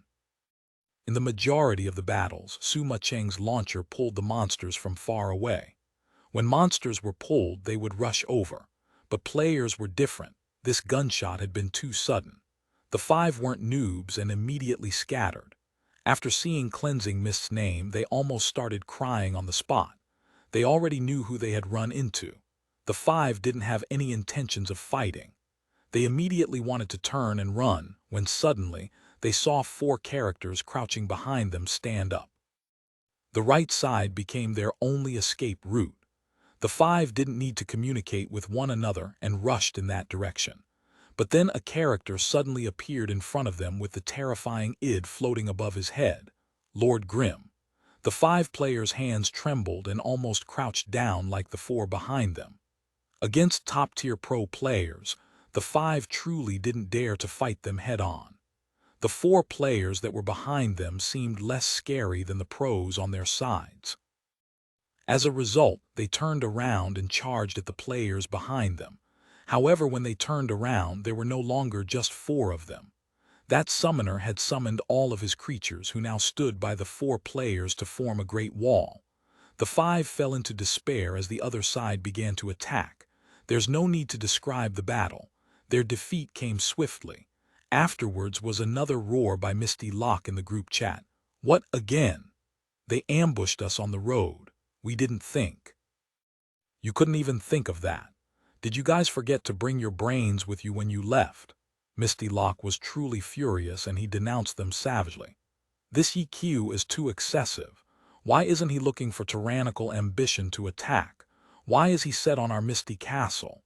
Misty Locke was unbearably depressed. Hazy Mist wanted to say that Ye Xiu probably didn't have any special hate towards them. It was just that their Misty Castle was showing openings and giving the other side the opportunities. Though in the end, he wasn't able to say it and called Ye Xiu shameless along with his guild leader. What now? After dying 3 times, the 5 players' cheeks were streaked with tears. They hadn't gone to the dungeon this entire night and their experience had already fell by 30%, and that wasn't even including the previous massacre. In that massacre, one of them had been among the dead, so he had lost a total of 40% of his experience today. That loss was too great. An entire day wouldn't even be enough to get it back. Hazy, what do you think? Misty Locke asked.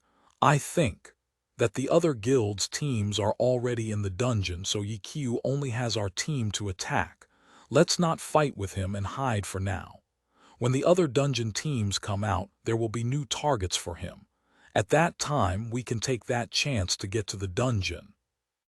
Hazy Mist suggested the King's Avatar Volume 5 Ace Showdown Chapter 378. Chapter 378. Separate attacks. Misty Castle's players might stop coming for now. Ye Xiu received reports from the guild members that were assigned to Kanji City. This time, after reviving, Misty Castle's dungeon team didn't seem to have any plans for leaving the city.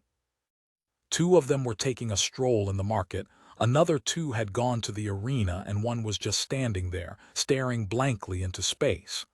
Ha ha ha, they're smart, they at least know what fear is. Steamed Bun Invasion was delighted. Steamed Bun, you and Concealed Light go and train. You can leave Thousand Waves Lake to us, Ye Xiu said. Steamed Bun Invasion and Concealed Light were more than 5 levels lower than Thousand Waves Lake's monsters, so even if the 2 possessed the ability to beat the monsters here, the experience they would gain would be reduced because it was over the 5-level range. Leveling here was absolutely no good. Senior, will you guys be okay without us? Steamed Bun Invasion asked in a serious tone. We'll be fine. If not, we'll call for you, Ye Xiu said. No problem, you can call for us whenever you'd like. Steamed Bun Invasion gave out a mighty expression. He turned around and looked towards Concealed Light. Let's go, little bro, say bye-bye to everyone. FCK off. Concealed Light was sad. Steamed Bun Invasion didn't stop treating him like a little bro, he was treating him like a little kid.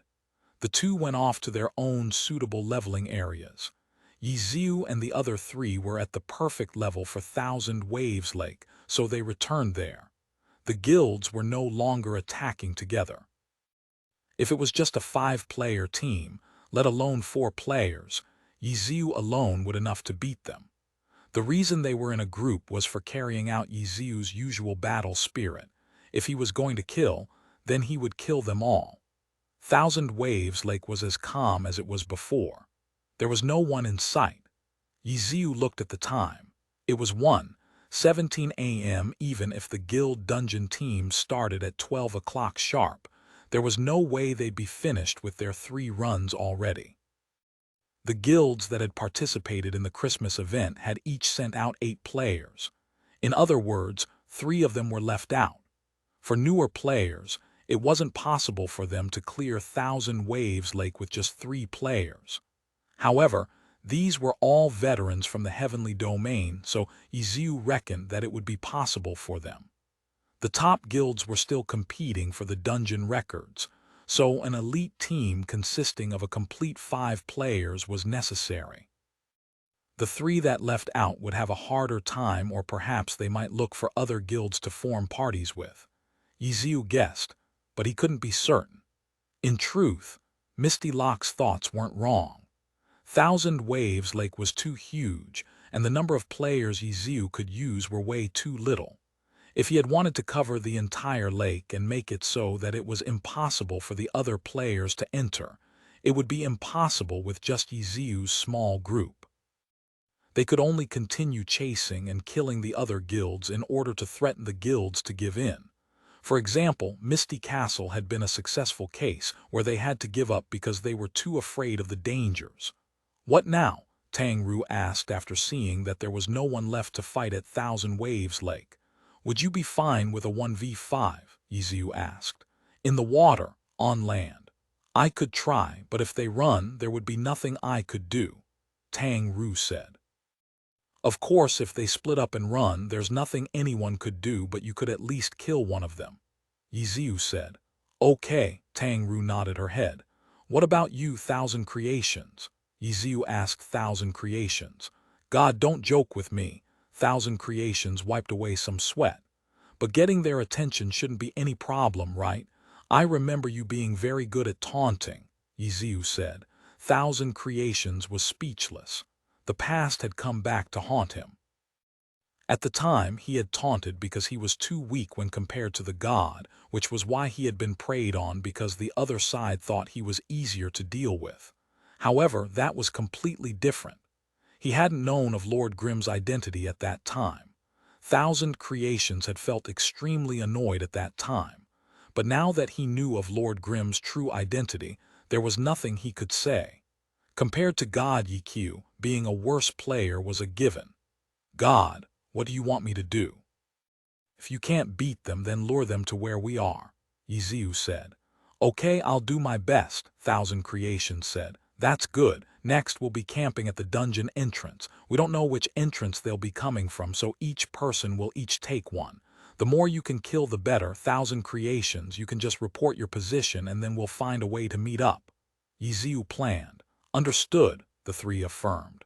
"Horse Shooter, you'll be the same as Thousand Creations," Ye Xiu suddenly called. "'Kay?"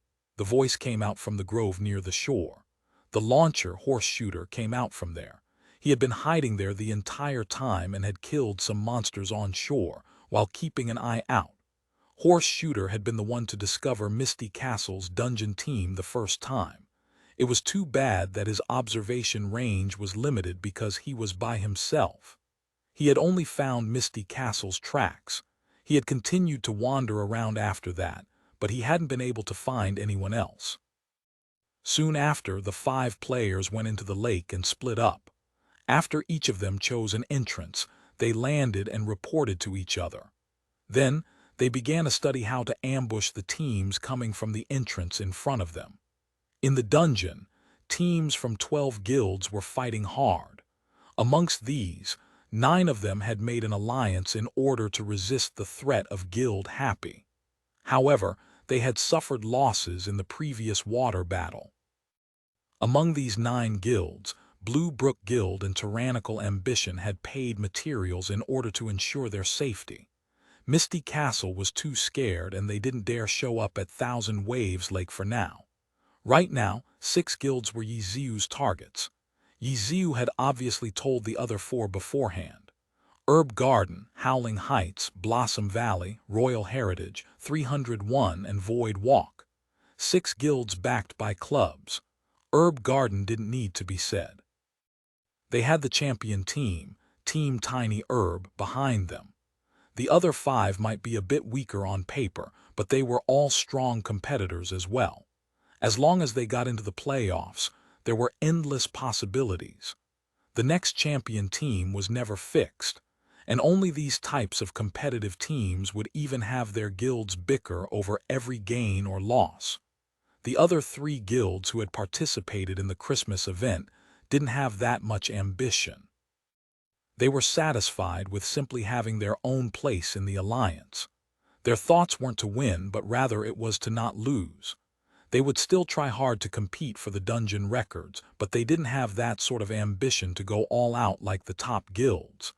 They hadn't participated in chasing and killing Lord Grimm, so when Ye Xiu counterattacked, they wouldn't be his targets. Outside of the game, Ye Xiu created his own group chat on QQ. He called for the others to go on QQ and then sent them a complete list. The others looked and saw that it was the predicted time for when the 6 guilds would finish their 3 runs. "Where'd you get this from?" Thousand Creations was astonished. "It's just a guess," Ye Xiu said. "A guess. The dungeon strategy they're using is from my guide. I can look at the 8 characters from each guild on the level standings, and I can figure out which team composition is the most optimal. Then I make a good guess on how long it takes for them to clear the dungeon. That's not so hard, is it?" Ye Xiu said. "Oh, so it's like that." Thousand Creations wasn't too amazed. He had already reminded himself that he was currently playing with one of Glory's top experts. He couldn't keep on looking at things like he had in the past, or he'd die from shock sooner or later. His view on things had to be very wide. "Everyone, pay attention. Remember these 6 times," Ye Xiu said. The 6 times were around the same. The elite teams were putting in all of their efforts into the dungeon, and so their characters' strengths were around the same.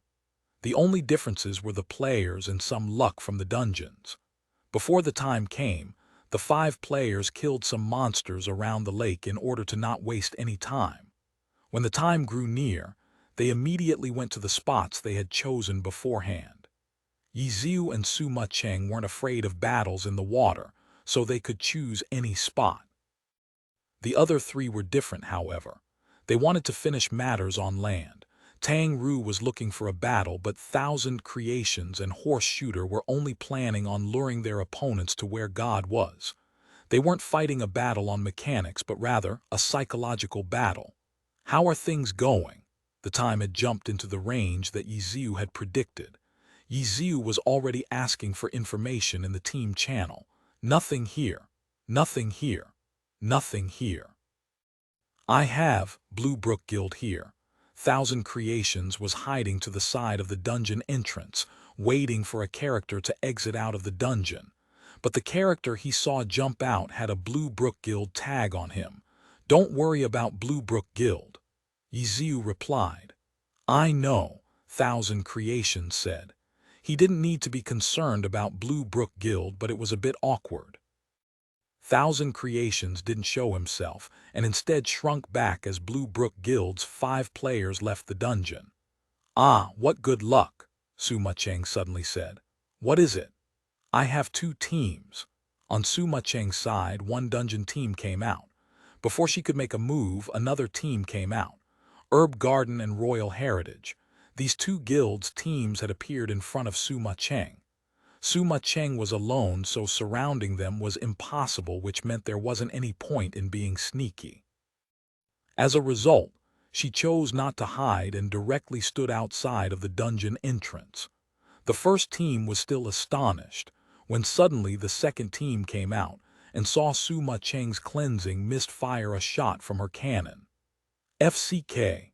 The curses from the 10 players were nearly in perfect sync as they scattered to dodge the artillery shell. The fear in their hearts only magnified Suma Cheng's attack. It made the attack seem like an atomic bomb rather than an anti-tank missile. The King's Avatar Volume 5 Ace Showdown Chapter 379, Chapter 379. Two types of intimidation. Thousand Wave Lake's dungeon entrance was a cave. The echo from the cannon shot was extremely frightening. The 10 players had dodged it, but they all felt that they were going to die very soon. They didn't think about too much. As soon as they saw Sima Cheng's character, they immediately thought Ye Xiu would be nearby. As for any others, they weren't that important. Those two were enough to wipe them all out. None of the players had been hit by the artillery shell, but they had immediately scattered as if the shock wave from the explosion had pushed them away. Aside from the direction directly facing cleansing mist, every other direction had a splash sound. There's no way they can kill all 10 of us. All of them had thoughts like this. They weren't wrong, though. However, they would certainly have to sacrifice a few in order for the majority to get away. There really was nothing that Sima Cheng could do. No matter how good she was, it wasn't possible to catch 10 players with just one person, so she chose a random one to chase after. One poor player won the lottery. Sima Cheng's cleansing mist flew over and fired a shell while in midair. Running as fast as he could was the only thought he had in his mind as the shell exploded above his head. It was only one hit. His character was far from dead, but not his heart, because he knew that no matter what he tried, it would be of no use. This player was already similar to that of a corpse, floating on the surface of the water in a daze. However, this pitiful behavior actually made Sima Cheng make a mistake. Sima Cheng thought that at this moment, no matter what he tried, whether it be hiding, continuing to run, or counterattacking, the player would definitely dive into the water. Temporarily escaping from the opponent's field of view was the most optimal choice. As a result, Sima Cheng dove into the water predicting this. But how could she know that this brother would have given up so decisively and would stop moving? Cleansing mist dove all the way down into the bottom of the lake and missed the player. However, Sima Cheng quickly realized this and adapted. In a pro player's eyes, this mistake was just a mistake. But for a regular player, they wouldn't even have known what had happened. In the water, Sima Cheng turned around and didn't take notice of how poor this player's reactions were. While she comboed several attacks, she had already begun looking for where the others had run off to and prepared to hurry and try to kill another one. Since the player wasn't resisting, he quickly turned into a real corpse and didn't even revive after a long while. The player probably wasn't even in front of his computer anymore. Sima Cheng didn't think about it too much. While she had been attacking, she had chosen her next target. She fired a shot underwater and used the recoil to propel her character. The water swirled as Sima Cheng shot towards her next target. Aerial fire could be used in the water too, and it was faster than swimming. From far away, it looked like cleansing mist was bobbing up and down repeatedly, leaving behind ripples after ripples. She had quickly closed in on her target. This player had discovered that Sima Cheng had been chasing him long ago. He was so nervous that his keyboard's up button was practically broken by now. He hated how the game wasn't like a car. No matter how hard he pressed, his speed wouldn't increase. Sima Cheng had obviously chosen her target very well. Her target was neither a gunner nor a witch, since those types of classes with high movement speed skills. She knew that even if his mechanics were 10 times better than hers, if she continued to chase, she would eventually catch up. Sometimes in the game, there was nothing you could do. In the blink of an eye, she had caught up. This target wasn't as pitiful as the previous target and had already dived into the water long beforehand in order to escape from her line of sight. But in front of a pro, he was simply displaying his slight skill in front of an expert. It was obviously useless. Sima Cheng accurately caught up in the time that she had predicted and fired. The target tried to resist, so it took Sima Cheng 10 seconds longer to kill him. Of the 10 players, Sima Cheng had successfully killed off 2 of them.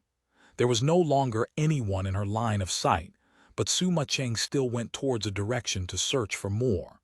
With the 10 players running in this manner, killing 3 of them was the limit. The third relied on luck too.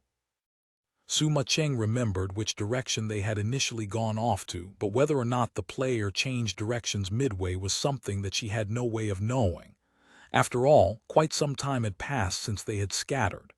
"How's it going on your side?" Ye Xiu asked in the team chat. "It'd be great if pro matches played out like this." Suma Cheng sighed in lament. "What is it?" "As soon as I appeared, they scattered," Suma Cheng said. "Ha ha, how many did you kill?" "Currently 2. There's still one more that I'm not sure if I'll be able to get." "That'll depend on your luck." Ye Xiu had already guessed the situation.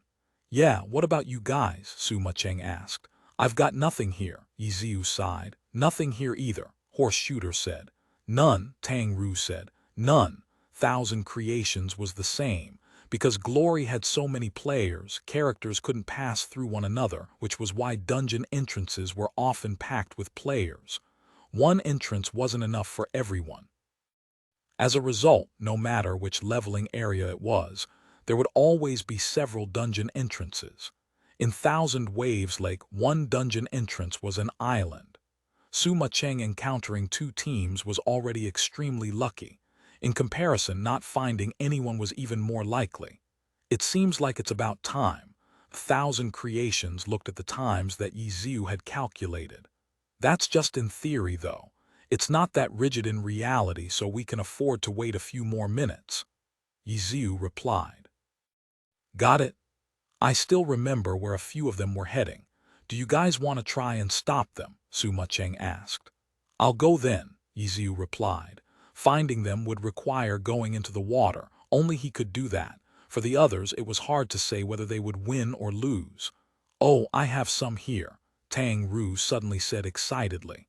The other 3 could only hear this, but Ye Xiu could see it. Ye Xiu turned his head and looked at Tang Ru's screen to get an accurate first-hand report. It was Guild Void Walk's team. They were influenced by their team's style since Void Walk had a lot of players playing as a Ghost Blade. Even though class composition was important to the guild, this sort of characteristic from fans would still be revealed. After all, these types of loyal supporters were the club's foundation. As a result, Void Walk had many Ghost Blades, Blue Brook Guild had many Blade Masters, Excellent Dynasty had many Battle Mages, and Tyrannical Ambitions had many Strikers. These were not coincidences. At this moment, Void Walk's dungeon team had 2 Ghost Blades who were naturally imitating Team Void's classic Ghost Blade duo. Of course, an imitation was still an imitation. If they could reach Li Xuan and Wu Yu's level, then they wouldn't be here running dungeons. Tang Ru wanted to fight though, so she didn't hide and immediately appeared outside the dungeon entrance. As soon as the 5 players came out, the 2 sides faced each other. The 5 players were all surprised, but Tang Ru wasn't as shocking as Suma Cheng. The 10 who saw Suma Cheng had immediately scattered, but the 5 who saw Tang Ru looked for a bit longer, thinking over what their situation was. Besides Soft Mist, there were no signs of anyone else. What type of conspiracy is this? The 5 couldn't help but feel uneasy. There's something strange, one said. I agree, another agreed. Let me say something, another interjected and then followed. The other side has Ye Xiu and Suma Cheng. They wouldn't need anything strange to deal with us, right? The listeners stared blankly. The 2 who had thought that there was something odd immediately felt embarrassed. That's right. What was their identity? The strongest duo in all of Glory didn't need any tricks to beat them. They were overestimating themselves too much. Could she be alone? One person was still unsure. Ye Xiu and Suma Cheng definitely aren't here though. If not, then she'd have attacked long ago, one player said. With those words, it's still strange. The 5 couldn't come to a conclusion. Soft Mist raised her spear and rushed forward to attack. Don't go in the water, stay on land. Let's see if there really are any tricks. Knowing that there was no Ye Xiu or Suma Cheng, the 5 thought about fighting. They immediately got into position. Each player took a direction, guarding against the charging Soft Mist and looking towards their surroundings. The island with the dungeon entrance was very small. If you stood on top of the rock at the cave entrance, you would get a sweeping view. In truth, there was nowhere to hide. At best, they could only be hiding behind the cave. Even so, the five were very careful. From time to time, they would raise their heads to look up at the sky to see if there was anyone behind the cave climbing up to ambush them. In the end, their worries were for nothing. There was only the spear in front of them that was stabbing towards them. Soft mist charged directly towards the cleric on the team. Tang Ru was no longer that noob who didn't know anything. After playing for some time and learning this and that from Ye Xiu, she at least had this sort of basic knowledge. In a one-against-many, if the cleric wasn't killed off quickly, the opponents would be able to heal up. Even if they couldn't kill her directly, they would be able to slowly whittle her down. Killing the cleric was the first step for Battle the King's Avatar Volume 5 Ace Showdown Chapter 380 Chapter 380. Key: this important strategy was very basic. Anyone with a bit of game knowledge understood this. Whenever there was a team battle, the clerics would always be protected. Even though this was only a small-scale battle right now, with many against one, the five players didn't dare be careless, since they knew of Tang Ru's history and immediately went into a team formation. 4 players formed a square with the cleric being protected in the middle. Soft Mist was charging head-on. If she wanted to reach the cleric, she would have to break through the 2 players in front.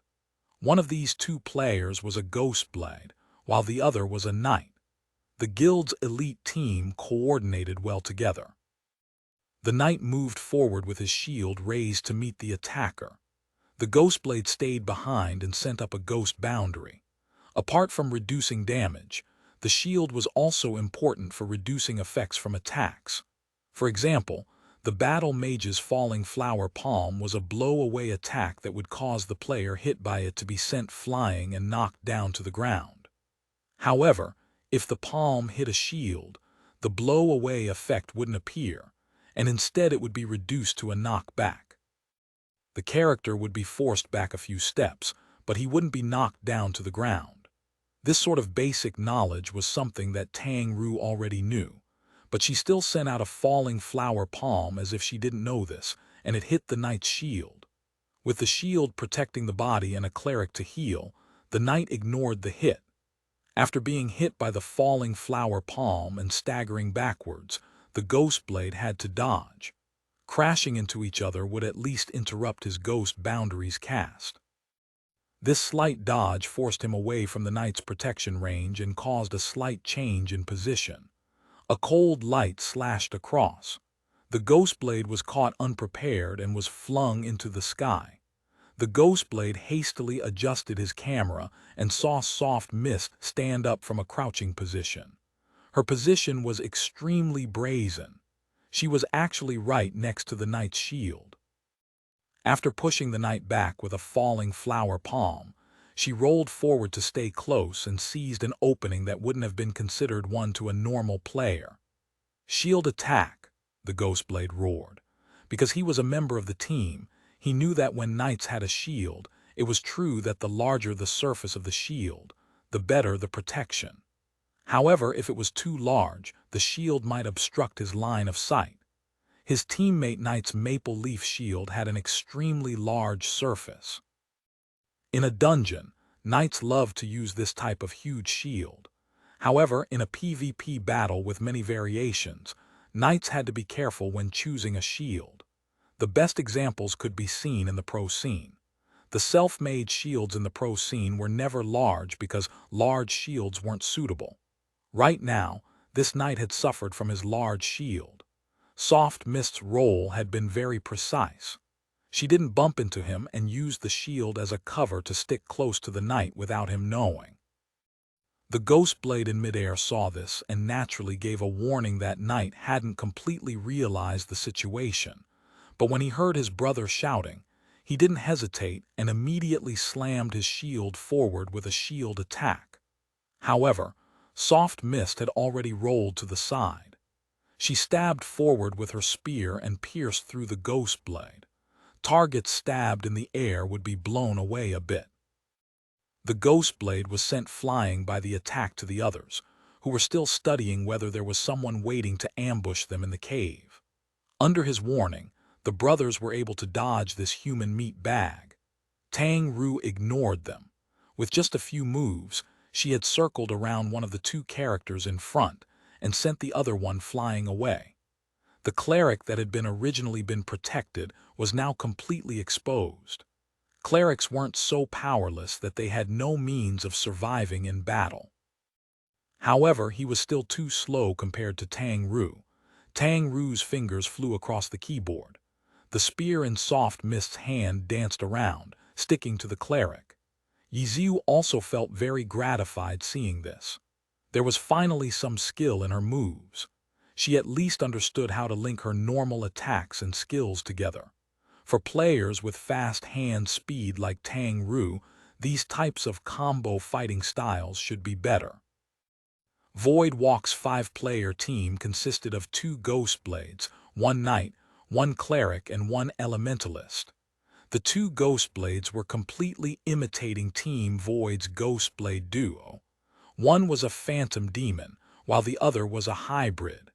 At this moment, the 2 Ghost Blades were on one side and the Knight was behind her. Tang Ru observed her surroundings. She comboed a few strikes on the Cleric, and not waiting for the Knight and the Ghost Blade to come rescue the Cleric, she used a falling flower palm to blast the Cleric in the direction of the Elementalist. The Elementalist wasn't just sitting there doing nothing. He had been casting magic attacks at Soft Mist the entire time, but to his dismay, it was as if she wasn't looking at his magic. All of his magic attacks landed on her. None of the magic attacks were able to interrupt Soft Mist's attacks. And it was only now that she seemed to suddenly realize that there was an Elementalist there. The hit-flying Cleric shot towards the Elementalist. At this instant, the Elementalist even felt gratified that he was no longer being regarded as heir. Not just the team, but even the pro Ye Xiu was shocked by Tang Ru's strategy. This girl was always this bold and fierce. Ye Xiu understood what she was thinking.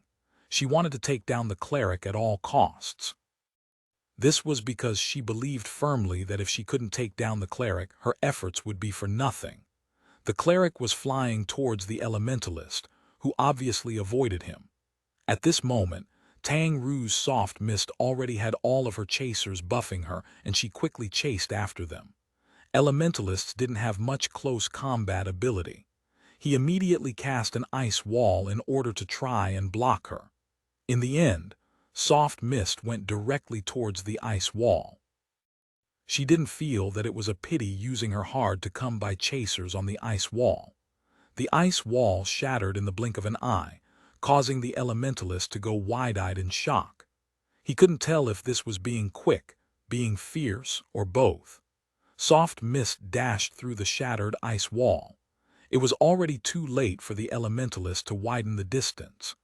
He was launched into the air by a sky strike and then sent flying towards the 2 Ghost Blades with a falling flower palm.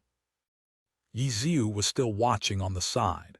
Tang Ru's play style was copying his. In the battle at Line Canyon, where Ye Xiu was fighting several opponents, he had the opponents flying around like pinballs. Tang Ru's intent was the same. Ye Xiu could only sigh seeing this. It was pretty impressive that Tang Ru could think of using this, and with her mechanics it was certainly possible to do it. However, she was still a new player, so there were still areas where she didn't know what to do. This type of strategy was something that Ye Xiu could use, but she couldn't. It wasn't an issue of mechanics, nor an issue of experience, but rather her class. Ye Xiu's Lord Grim was an unspecialized. At level 20, he had access to 120 skills. Because of all of these skills, Ye Xiu had incredible controlling ability. However, Tang Ru was using a battle mage. Even at level 70, she wouldn't have that many skills.